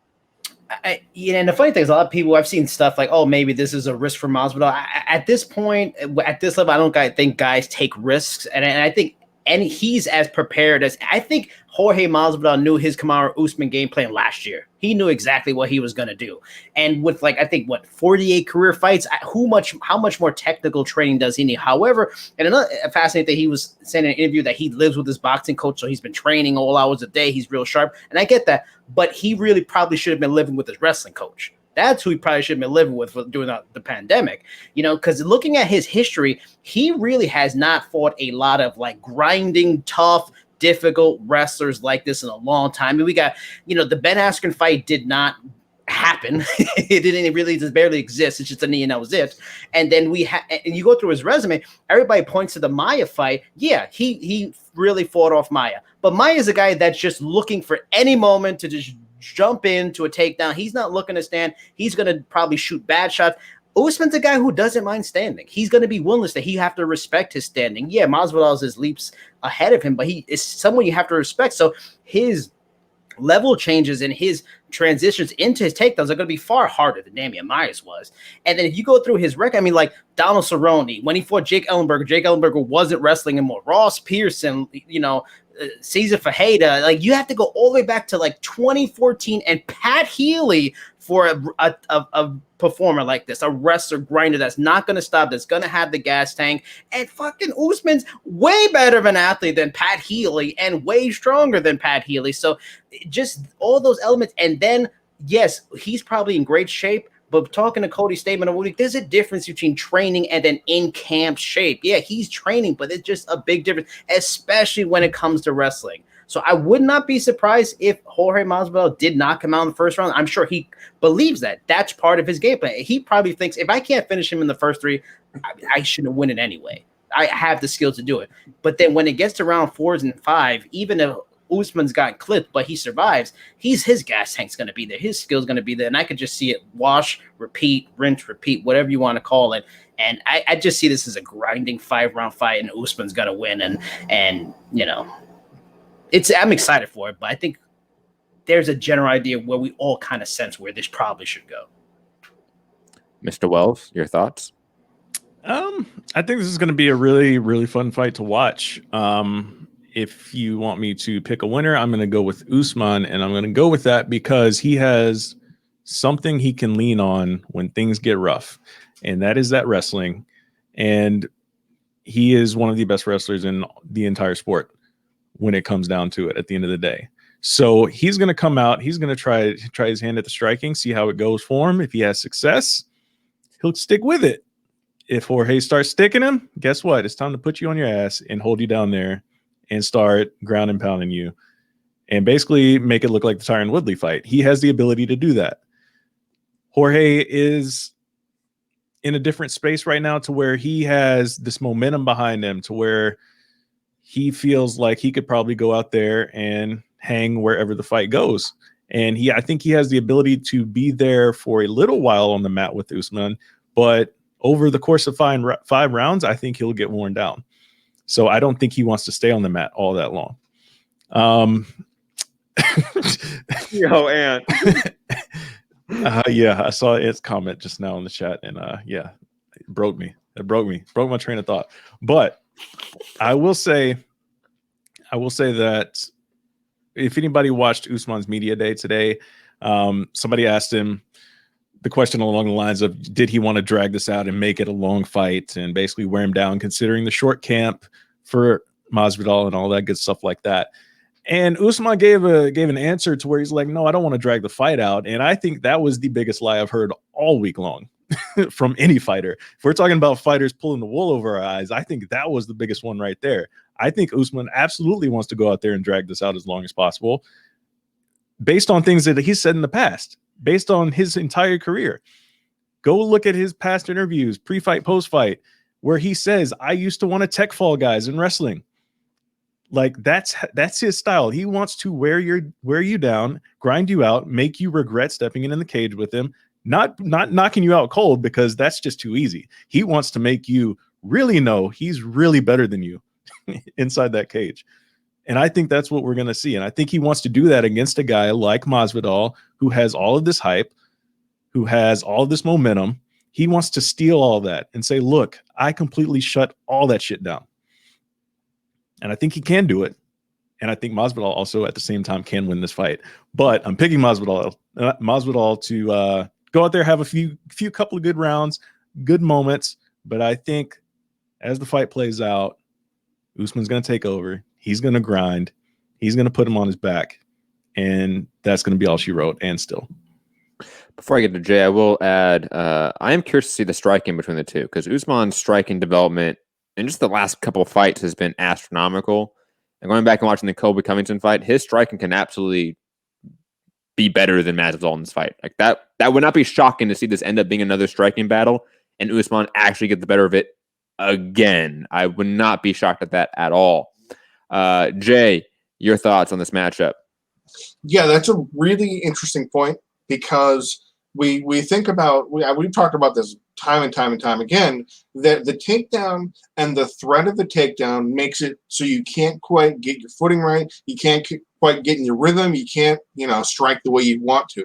So if Usman gets in his head early, like he has said he wants to do, like this is a very clear thing that Usman said he wanted to break him, and he wanted to do to him something that'll last forever, and he'll walk by him on the street and he'll look at me and know that he broke him. Like this was some deep stuff here. This was, I want to cause lasting damage to him and scar him psychologically. Usman's not playing here.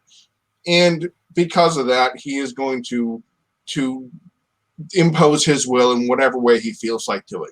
I said this on our show Unleashed earlier this week. I really want Masvidal to land.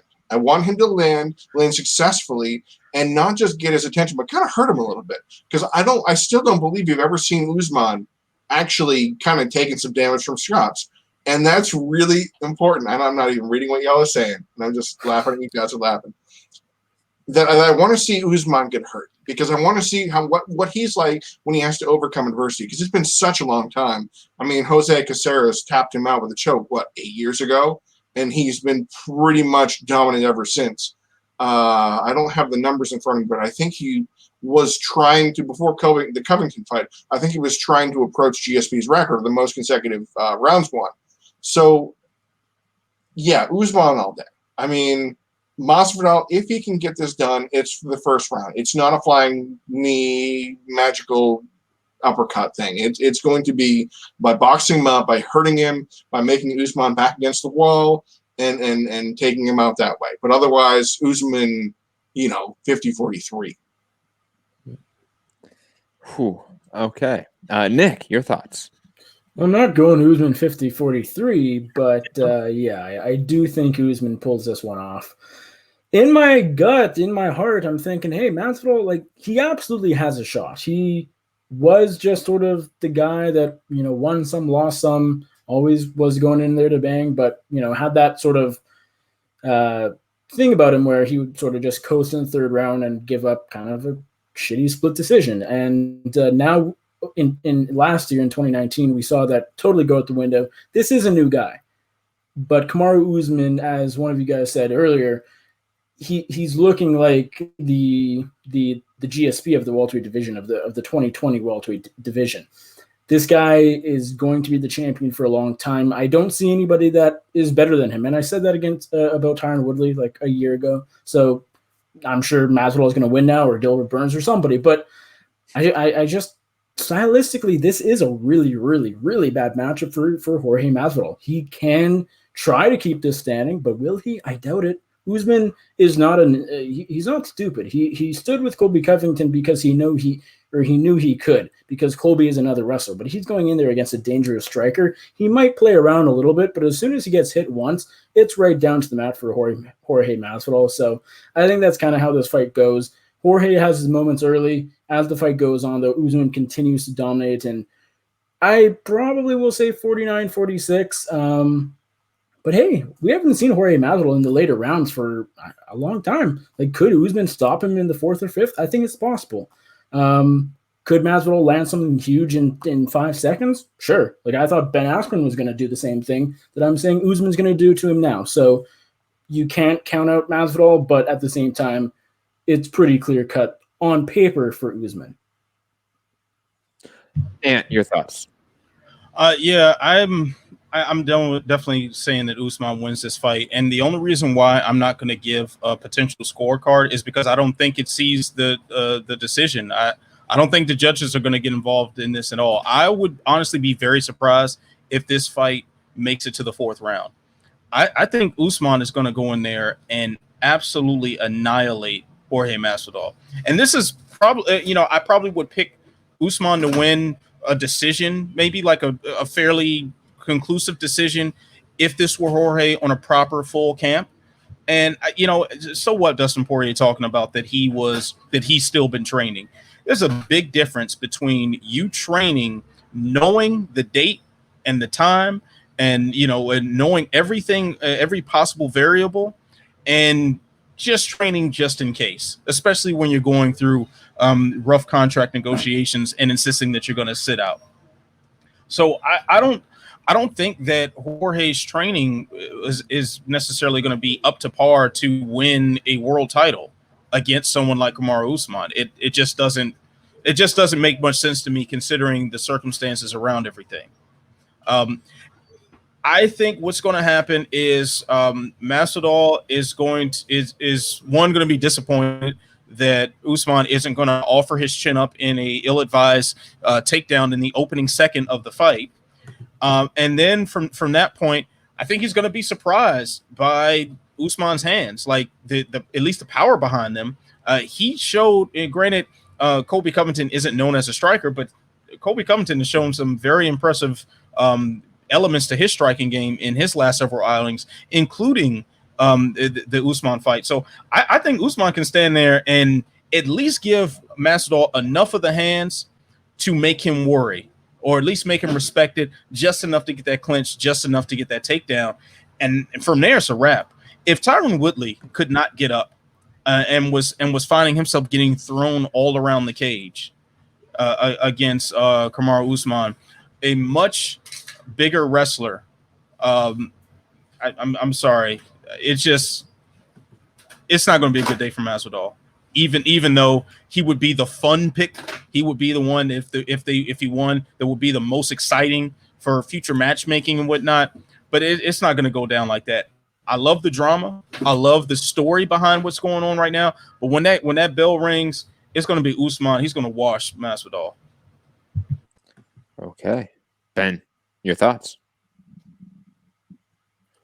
My thoughts are that Jorge Masvidal, for as big as an underdog as he is, and rightfully so, does offer some unique threats and some unique challenges to the champ. In Usman's entire UFC run, he's probably the most technically advanced striker that Usman will have faced. The possible exception would be Leon Edwards, but Edwards is much more of a clean, crisp, classic kickboxer, kind of like the striker that Usman himself is developing into, whereas Masvidal is more of the boatyard boxer. He's got just a much trickier game and much better boxing. He also might be the hardest all-around hitter that Usman will have faced. I mean, obviously, Tyron Woodley had some unparalleled one-shot power. His single, overhand right is just a killer. But talking about a guy who's just got a little bit of lead in his gloves and all of his strikes have surprising pop, Masvidal is there. Masvidal also is a very underrated submission threat. His offensive grappling has been, even since he's become a superstar, one of the more slept on and underrated skill sets in the entire sport. It's easy to look at his record and be like, well, this guy's fought 50 times and he only has 2 submission wins. That really belies what a dangerous grappler he is. And I mean, one of those submission wins is over Michael Chiesa. That is a hell of a feather in a man's cap. But if you look at the way he beat Chiesa, that's kind of the charm and the problem of it. He caught Chiesa coming in on a kind of lazy double leg, slapped on a front headlock, and just stayed right on top of and ahead of a very, very good grappler until he transitioned to a Bravo choke and got the tap late in the round. That is Masvidal's submission game, though. He's a guy that forces scrambles, can grab something nasty in transition, and at least put the other guy on the defensive and make him react and get things back on the feet. He's not a classic jiu-jitsu in the pajamas guy off his back. And that's a problem because on his back is where he's going to be pretty much as early and as often as Usman wants it that way. Usman does not have to take it to the ground. This is not the Ben Askren fight. He's a sharp enough kickboxer that he can keep it on the feet if he wants.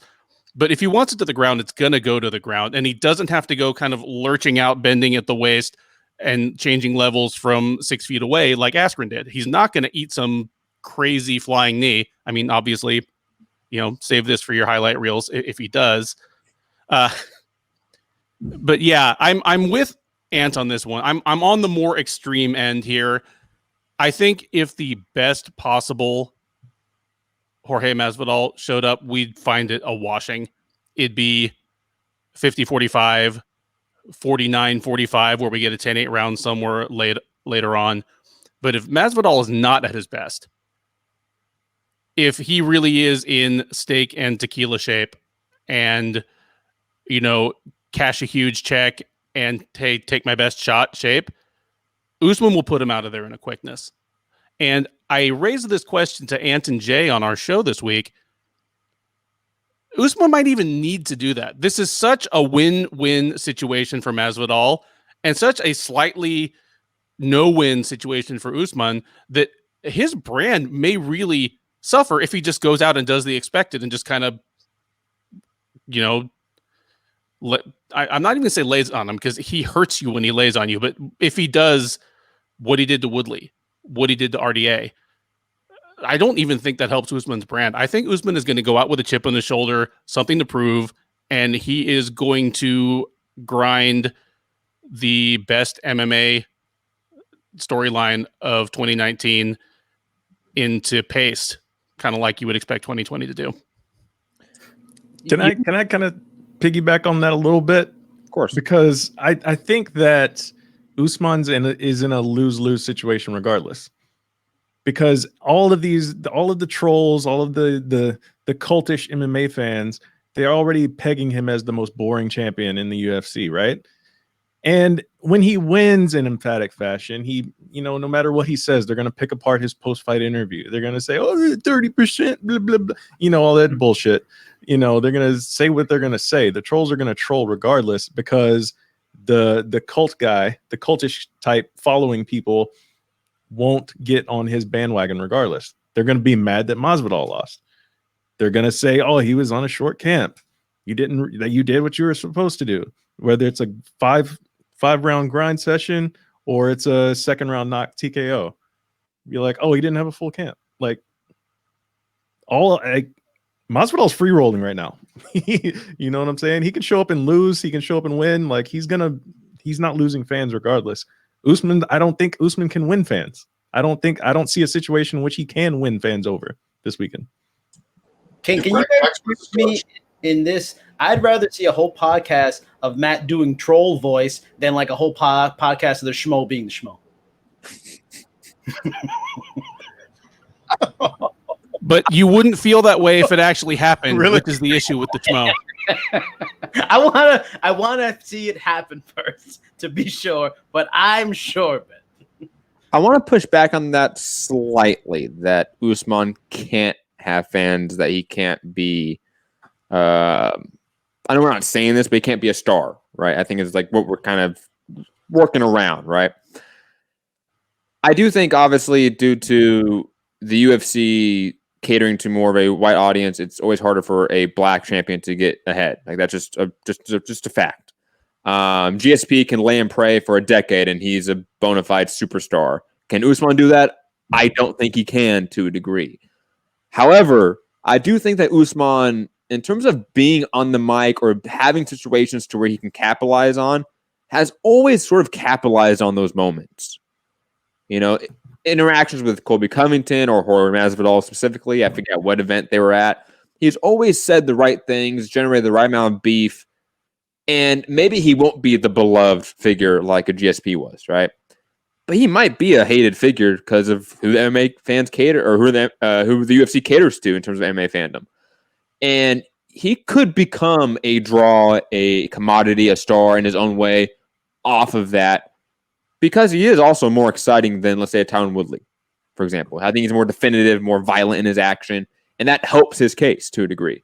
Even the haters are going to watch this fight because his fights are kind of violent right now. And I think even in this example, we're going to have a very violent fight. So I understand the concerns about Usman's star power or ceiling to that star power and the actual hurdles he has to cross to get there. But I think he can cross those hurdles to become a star. I do think that.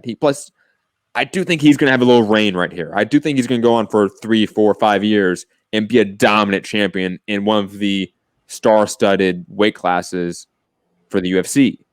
So I'm curious to see Usman's long-term potential as a star. I got a question. Do you, since we're in such a divisive time, a lot of issues socially, do you think in a weird way people hate on him because even though he's probably lived most of his life in the US, he doesn't rep the US, he reps like Nigeria instead of America? You think if he was repping America, everybody would love him more? Are we that ridiculous nowadays? Are you kidding me? Absolutely. Colby went straight for it. And if you want MMA to distill for you the most garbage take of its fans, listen to what comes out of Colby Covington's mouth. Or watch that first, I think it's the first round of their fight when they start chanting USA, USA. And Colby starts talking shit to Usman and saying, like, they're talking for me. I think no matter what, Usman's always going to be in the wrong in some degree to a large swath of MMA fandom. That's just what we're facing right now. I do think you can still capitalize off of them. Like, you can still make money off of those haters, especially in prize fighting more than I think traditional stick and ball sports. You can do that. And he's facing, another MAGA fighter, another guy that represents sort of that cultish like following that you talk about, Matt. I mean, this is another, in a weird way, kind of a golden fucking parachute sent to Usman in terms of opponent opposition, like who he's facing. It's the perfect opponent for him to face off and be that polarized opposite to, like Colby Covington. Not to the same degree, obviously, because Colby was so in your face, so stupid about it. Masvidal, though, is definitely a bigger star than Colby Covington. Drastically a bigger star. So Usman's going to get a lot of money in this fight, I think. I think this is going to do a north of 700,000 pay-per-view buys. Like, this is going to do more than, Tony Ferguson in his fight, I believe. Absolutely. You know what? I think this is another example of the UFC falling upwards and succeeding in spite of themselves. And we talked a lot. I know at some point, all of us in whatever combinations there were have talked with each other about the mistake that the UFC made by not putting together the Tyron Woodley and Colby Covington fight when that was the hottest ticket that you could do. The thing is, the UFC has like played with the political lines a little bit, like Trump being at UFC 244, his address for the audience before the first pandemic card. Thank God my laptop, the battery went out right before that started. That's another story. So they've always played with it, but they haven't just dove headfirst into the true conflict of that. And they've had the opportunities to do it. So when Tyron lost to Kamaru, and then Kamaru versus Colby is the next logical fight, well, you kind of got that softball just thrown back up at you. And man, I know you'll remember when we interviewed Kamaru, how much he was aware of that sort of interaction that they could have had as far as the political lines.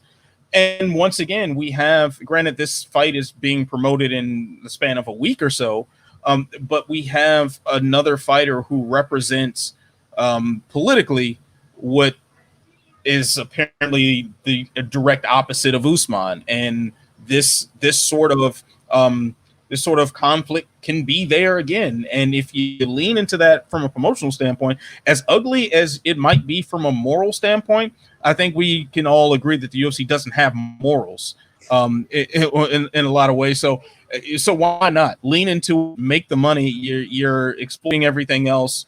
Just go for it. that right there can turn Usman into a star, not necessarily the beloved GSP, but the hated Floyd Mayweather. You know, there are different ways to draw the dollar out of someone, and Usman has a way to do it. So do it. I tend to agree. I think that's an interesting angle you bring up there, because the UFC and anybody else involved, I don't recall there being any sort of political sway to it other than Masvidal wearing the MAGA mask and stuff like that. I don't remember it being raised like it could have been, but I wonder if that's because the UFC didn't, they had enough. They already had everything they needed to sell this fight for going there. I don't think they needed to add just one more element of that. I think that, they already hit the jackpot.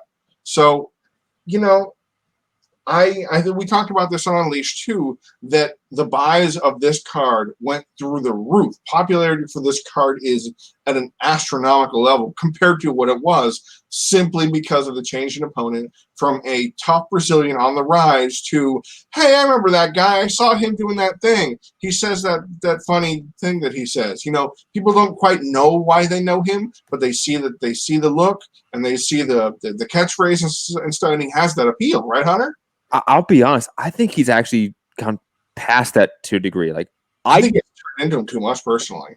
I get a lot of my friends who are just like the very, very casual viewer, right? They're calling me up saying, hey, are you covering the Masvidal fight? That's what they're saying. Are you covering the Masvidal fight? They weren't calling me last week saying you're covering the Usman fight or the Gilbert Burns fight or the Volkanovski fight. All of a sudden, they're calling me this week saying, hey, are you covering the Masvidal fight? Do you have any word on that? Do you have any news on that? I'm like, yeah, because I know all the inside track. But that's a real factor that I think he is a bona fide star. I've never heard any numbers, I think, from the DS pay-per-view buy rate, but we know the gate was astronomical. Way up. They were challenging old like UFC 100 numbers is what we heard. There's a reason why Masvidal came to the negotiating table with a head full of steam. There's a reason why he demanded a bigger piece of the pie, because 244 and making the biggest viral moment in the sport at UFC 239 against Ben Askren. That's a clip that's still running on ESPN social accounts every other day. So yeah, there's a reason why he was so dead serious about getting paid. You can make a legit argument that Masvidal is a top 3 draw in the UFC right now. Oh, definitely. Are you kidding? For sure. And in that of itself, he should be getting, $10-20 million for each fight at least. But that's a different topic for another time. We're running a little bit short on time, guys. I want to briefly, because I have all of you great minds here, I do want to cover the serious topics to some degree, because there's a lot of serious topics in this sport. But the two ones that seem to be the most prevalent and the most talked about was the Renzo Gracie and the Mike Perry situation that's happened. I'm going to sort of open up the forum to anyone that wants to discuss it. Obviously, Mike Perry now we've heard is going to be in a rehab program for the UFC, and he won't be allowed to fight until he completes that program. No one's talking about Renzo Gracie except for like us. But guys, thoughts on these two real ugly situations that have happened in the sport? You could see it coming. And I say for in terms of the Mike Perry's, well, in terms of the Renzo Gracie thing, you could also see it coming because this is a history of this kind of conduct, this kind of sentiment, this kind of statements he's been saying over the years. But in terms of Mike Perry and what Mike Perry did allegedly did at the restaurant, with the video that came out yesterday that showed him dropping that old man and a slew of racial epithets and a bunch of stuff like that, it's tragically in character for Mike Perry based on what he's done and what he's continued to do. And I wrote an op-ed about it was a week before he fought Mickey Gall, because of his conduct, the way he was kind of acting, the way he was going about his prep for the fight was concerning at a human level. Like getting beyond, oh, I'm not a Mike Perry fan, anything like that. No, just the, man, I don't know, is he okay kind of situation. And then Jacob Debitz, who writes for Sherdog, wrote a similar and unrelated piece to when should we stop listening to Mike, when should we listen to Mike Perry? And it was similarly problematic because we're seeing the same kind of psychological issues. Well, cut to Mike Perry getting into a fight in a restaurant and leaving without paying the tab and getting to a fight with their employee and other people like that. It's the UFC had to do something, but if this were another fighter less popular, they would have been so long gone. It's crazy. The funny thing about Mike Perry is that he's not that good of a fighter. But his personality, all the stuff that he brings into the cage with him is what draws some people, similar to, not because of the exact same reasons, but that character that a Masvidal, that a Diaz has, that this dude's a little bit different than everybody else, right? Again, not because of the exact same reasons, because those vastly different reasons, but the character that he makes up draws people to him. But I had a conversation with a well-known UFC level coach about Mike Perry, and I've talked to, a few coaches in the game about fighters, and I've never heard a coach tell me straight up that, yeah, he sucks. Like, just flat out, like, he sucks as a fighter. I've never heard that before. And I thought that was pretty interesting. But I've told this story before on, I think I said it on Ant Show maybe once or twice, but at UFC 202, I had the opportunity, as Media Day was winding down, to talk to one more fighter. One last fighter I could get to. It was Mike Perry or Max Griffin. I stood in between both of them. I looked at Mike Perry, looked at Max Griffin. I'm glad to this day I went the Max Griffin route because Max Griffin has a much better head on his shoulders and is a much better fighter, by the way. But, it just goes to show, like, this was something I saw a long time ago. Like, I was like, there's something off with that guy. Something's off with that guy. And here we are. He's in restaurants hitting old people. It kind of goes back to, his manager's comments. He's going to be America's version of Conor. Oh, he's got that part on lock. Fighting in the bars, hitting old dudes in the bars. He's already got that. The fighting part, nah, he ain't no way in hell he's catching up to that side of it. But yeah, I actually have a similar Mike Perry story where I was in front of him and intended on asking him particular questions about his conduct. And looking in his eyes, like, what's the point? It was really no point to it all. I've definitely been a very vocal critic of his and will continue to be if this is the behavior that continues to happen. If he keeps dropping N-bombs on Twitter, I'll be right there to put his feet to the fire. And if I'm in front of him again, they probably will just screw it and ask whatever questions need to be asked in the moment. But at this point, I'm concerned for him. I'm concerned about the people around him. I'm getting serious War Machine vibes about, like, how he's conducting himself, where all the warning signs about War Machine as he was fighting at random places and getting into trouble. And then lo and behold, he nearly beats his girlfriend half to death. So, this is something that very well could happen with Mike Perry in the direction that he's headed. I would like the UFC to, they've just announced this. Actually, I just recorded a segment for Body Lock with Pat Auger talking about this same thing right before seeing the headline that the UFC is, not booking him until he goes into rehab. I think they need to go a step further. They need to sponsor something. They need to get him in some sort of professional help, and they need to foot the bill, and they need to make sure that he is okay, and not simply out of concern for a human being. But if you're looking in a purely business sense, it makes all the sense in the world to protect this guy and to get him the help that he needs. MMA, it does not have the luxury of having a loose cannon like that running around causing violence and mayhem and havoc out in the civilian world, and the sport not have a black eye as a result. You can have a football player drive drunk and kill somebody. You can have an NBA player get caught with pointing guns in the locker room. You can have all these sorts of terrible things going on in other more established sports, but MMA does not have that luxury. If the UFC is concerned about protecting its brand and protecting itself or the sport, they need to get this guy some serious help and need to make sure that he's actually helped. And this is not John Jones is 12 hours in rehab.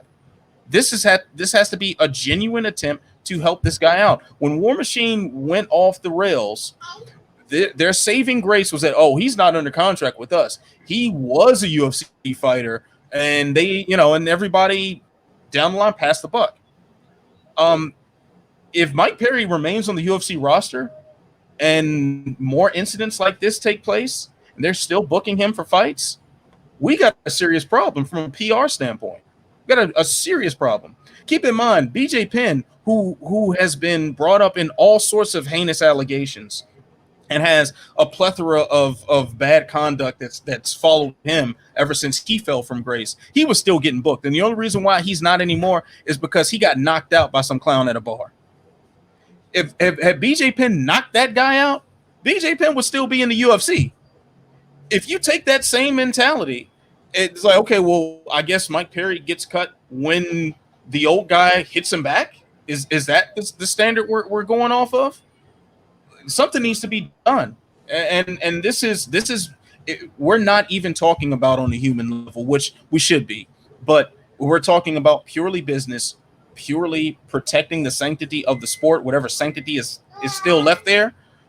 You got to put him in some sort of professional rehabilitation program, some sort of counseling, get him off the roster temporarily, get him off the streets.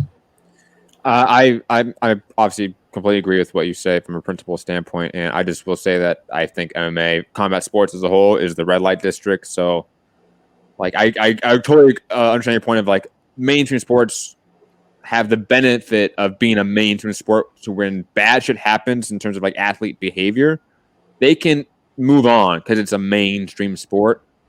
We're kind of already the niche of the niche to a degree, even though we have, like, these big events here and there. We're still a niche sport through and through. So I think that stigma is just never going to go away to a degree.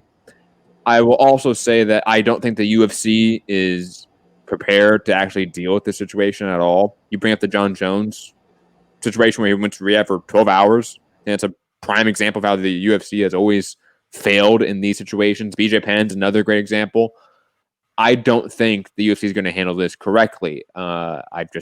They have yet to show me any sort of proof that they can handle these situations correctly at all. Anthony Rumble Johnson's going to be back in the UFC at no time, and look at his past, so to speak. Look at Thiago Santos and how long it took them to axe him out of the UFC and what he had to actually end up doing for them to get him the boot.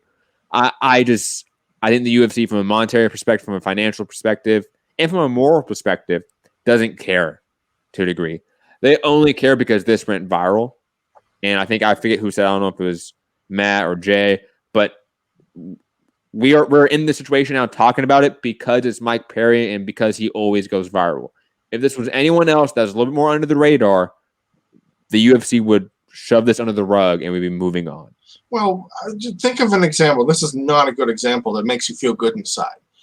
There was the man in, I think it was California, that shot up some people, and it was UFC fighter shoots people. That was the headline that saw us going around. Dana looked at it and was like, "Whoa, UFC fighter! I hope it isn't a UFC fighter." They looked into it; it wasn't. And Dana was like, "Oh, shoo! Thank goodness, because I would never be able to financially recover from this." You know, it's that kind of mentality that just hurt to see. Yeah, and one other thing said when the homie's arm got bit off. What? When the same thing Tiger King said? Like, yeah, I'll never find. Yes. We haven't had a Tiger King reference in a while. I thought I'd bring that up. But to kind of piggyback on what Matt was saying, it's like combat sports, man. The reason why it's so niche is because people have this preconceived notion about all of the people already involved in the sport. They think that they are lower class people that are extremely violent. And when you have extremely violent things happen outside of the cage or outside of the ring, you're just playing right into what they already think about you. Therefore, they're more inclined to never tune in, no matter what happens in the sport, no matter how big the UFC gets, no matter how many times it's on ESPN when there's nothing else on right now. They're still not going to tune in because, I saw a video of that guy and that UFC fighter hitting a guy in the bar. You know what? Why do I want to watch these guys? These guys are they're not upstanding citizens. Like, I don't want to be a part of that in any way. And so when these kind of things happen, it's up to the promoters to really step in and say, look, we don't tolerate this. This is not what we want from our athletes. And the funny thing is, like, you hear most fighters say they get all of their aggression out in training, so they don't have these incidents. So that's even more of an indication of when guys have all this training, they go to training, they still have this pent up aggression. That's a serious issue there. And that's coming from somebody who spent a few years training. When you leave the training room, you're wiped. You have nothing left for the day. You go home and sit on the couch, and that's about it. So it's just crazy to me that they're even entertaining the idea of, we're going to get him in a rehab program and then we're going to see what happens. All the while, considering this whole situation that we're in right now with the pandemic and everything, let a big name fight drop out. Big mid card, not quite a main event, but like a co-main. Hey, we could slide Mike Perry in there. Oh, you're done with your rehab now? Can you step in on 6 days? Cool. All right. Wouldn't put it past UFC for that to happen. Absolutely. Guys, any other final thoughts before I head out of here? I mean, at least I know. That was all I had to say. That's my TED talk. Henzo, leave Himmler and Hitler and that stuff at the door. Knock it off. You know what you're doing. You know people don't like what you're doing. There's nothing good that can possibly come from this. Knock it off, Henzo. I know you're watching. Cue the Gracie boss to destroy my mentions again. And let me add, please stop asking for naked pictures of people's daughters. Yeah, what the hell is that about? Oh my god! I can't compute it. No, nothing. Yeah, that's just nasty award for fucking Henzo Gracie. And like I think all of you said, like, I hope Mike Perry gets the help he desperately needs, because we don't want anything bad to happen to the people around him, like we've seen in other really extreme cases. War Machine, obviously, even Jason Mayhem Miller to a degree. I mean, speaking of like destructive figures in the sport, we don't want Mike Perry to turn into that, and he's going that way. But ladies and gentlemen, that's gonna be it for MCR. Hope you guys enjoyed this show. Hit the like button, share the show, subscribe, all that fun stuff. I am Matt, the Hipster Hunter. Find me, Matt Hunter, MCR, all social media platforms right there. Jason, final thoughts, and let people know where to find you. I mean, final thoughts. At least I always wondered what Crazy Horse would have been like in the UFC. Now I know with Mike Perry, so that's been cleared up for me too. And also Mike Perry, he actually has made Diego Sanchez and Joshua Fabia actually look kind of normal again. Who would have thought that would happen so fast? Progress. Pretty impressive. Well done, Mike Perry. For me, you can find me Cheap Seats Chat on Twitter and Instagram. I got 2 articles up right now related to Submission Underground with Craig Jones, Submission Underground face and superstar, and Jillian Robertson, who could not be in Submission Underground because she was also victimized by COVID. She doesn't have it, but someone else did. She's in quarantine. But look for those stories and find me on those social platforms. Mr. Wells. Follow me at Mr. M Wells Art, as you can see on the screen right there as well. Subscribe to our YouTube channel, Slip and Dip Podcast. I swear we're going to have more content coming as soon as COVID gets under control. More inside camp style videos and stuff like that coming up. But yeah, until then, just follow me on Twitter, Instagram, all the good stuff to keep up with stuff. Mr. Petrie. Well, you can find me on SureDog.com. I'm an editor there, so you can't miss me, I promise. I'm all over the site. Even if you don't want to be there, I'm right there. Also, what I'd like to say, wear a mask, people. If you're going to go outside and be around other people, don't listen to Jake Shields. He's not a doctor. I'm not a doctor either. I just play one on TV. But I know, don't be stupid. Seriously, guys. It's not that hard. We don't want to see more John Cooks or John Woods in Vegas getting sick, and then Mike Browns, who then can infect their entire camp, and it's a spider web effect. We don't want to see this. Why are we the only country that is still really reeling with this besides Brazil and maybe Russia's kind of tamped it down? So, yeah, seriously, wear a mask. Not that hard. Yeah. I got one right here. I'm going to say, get that beautiful blue one. There you go. Mm-hmm. Nick? Beautiful.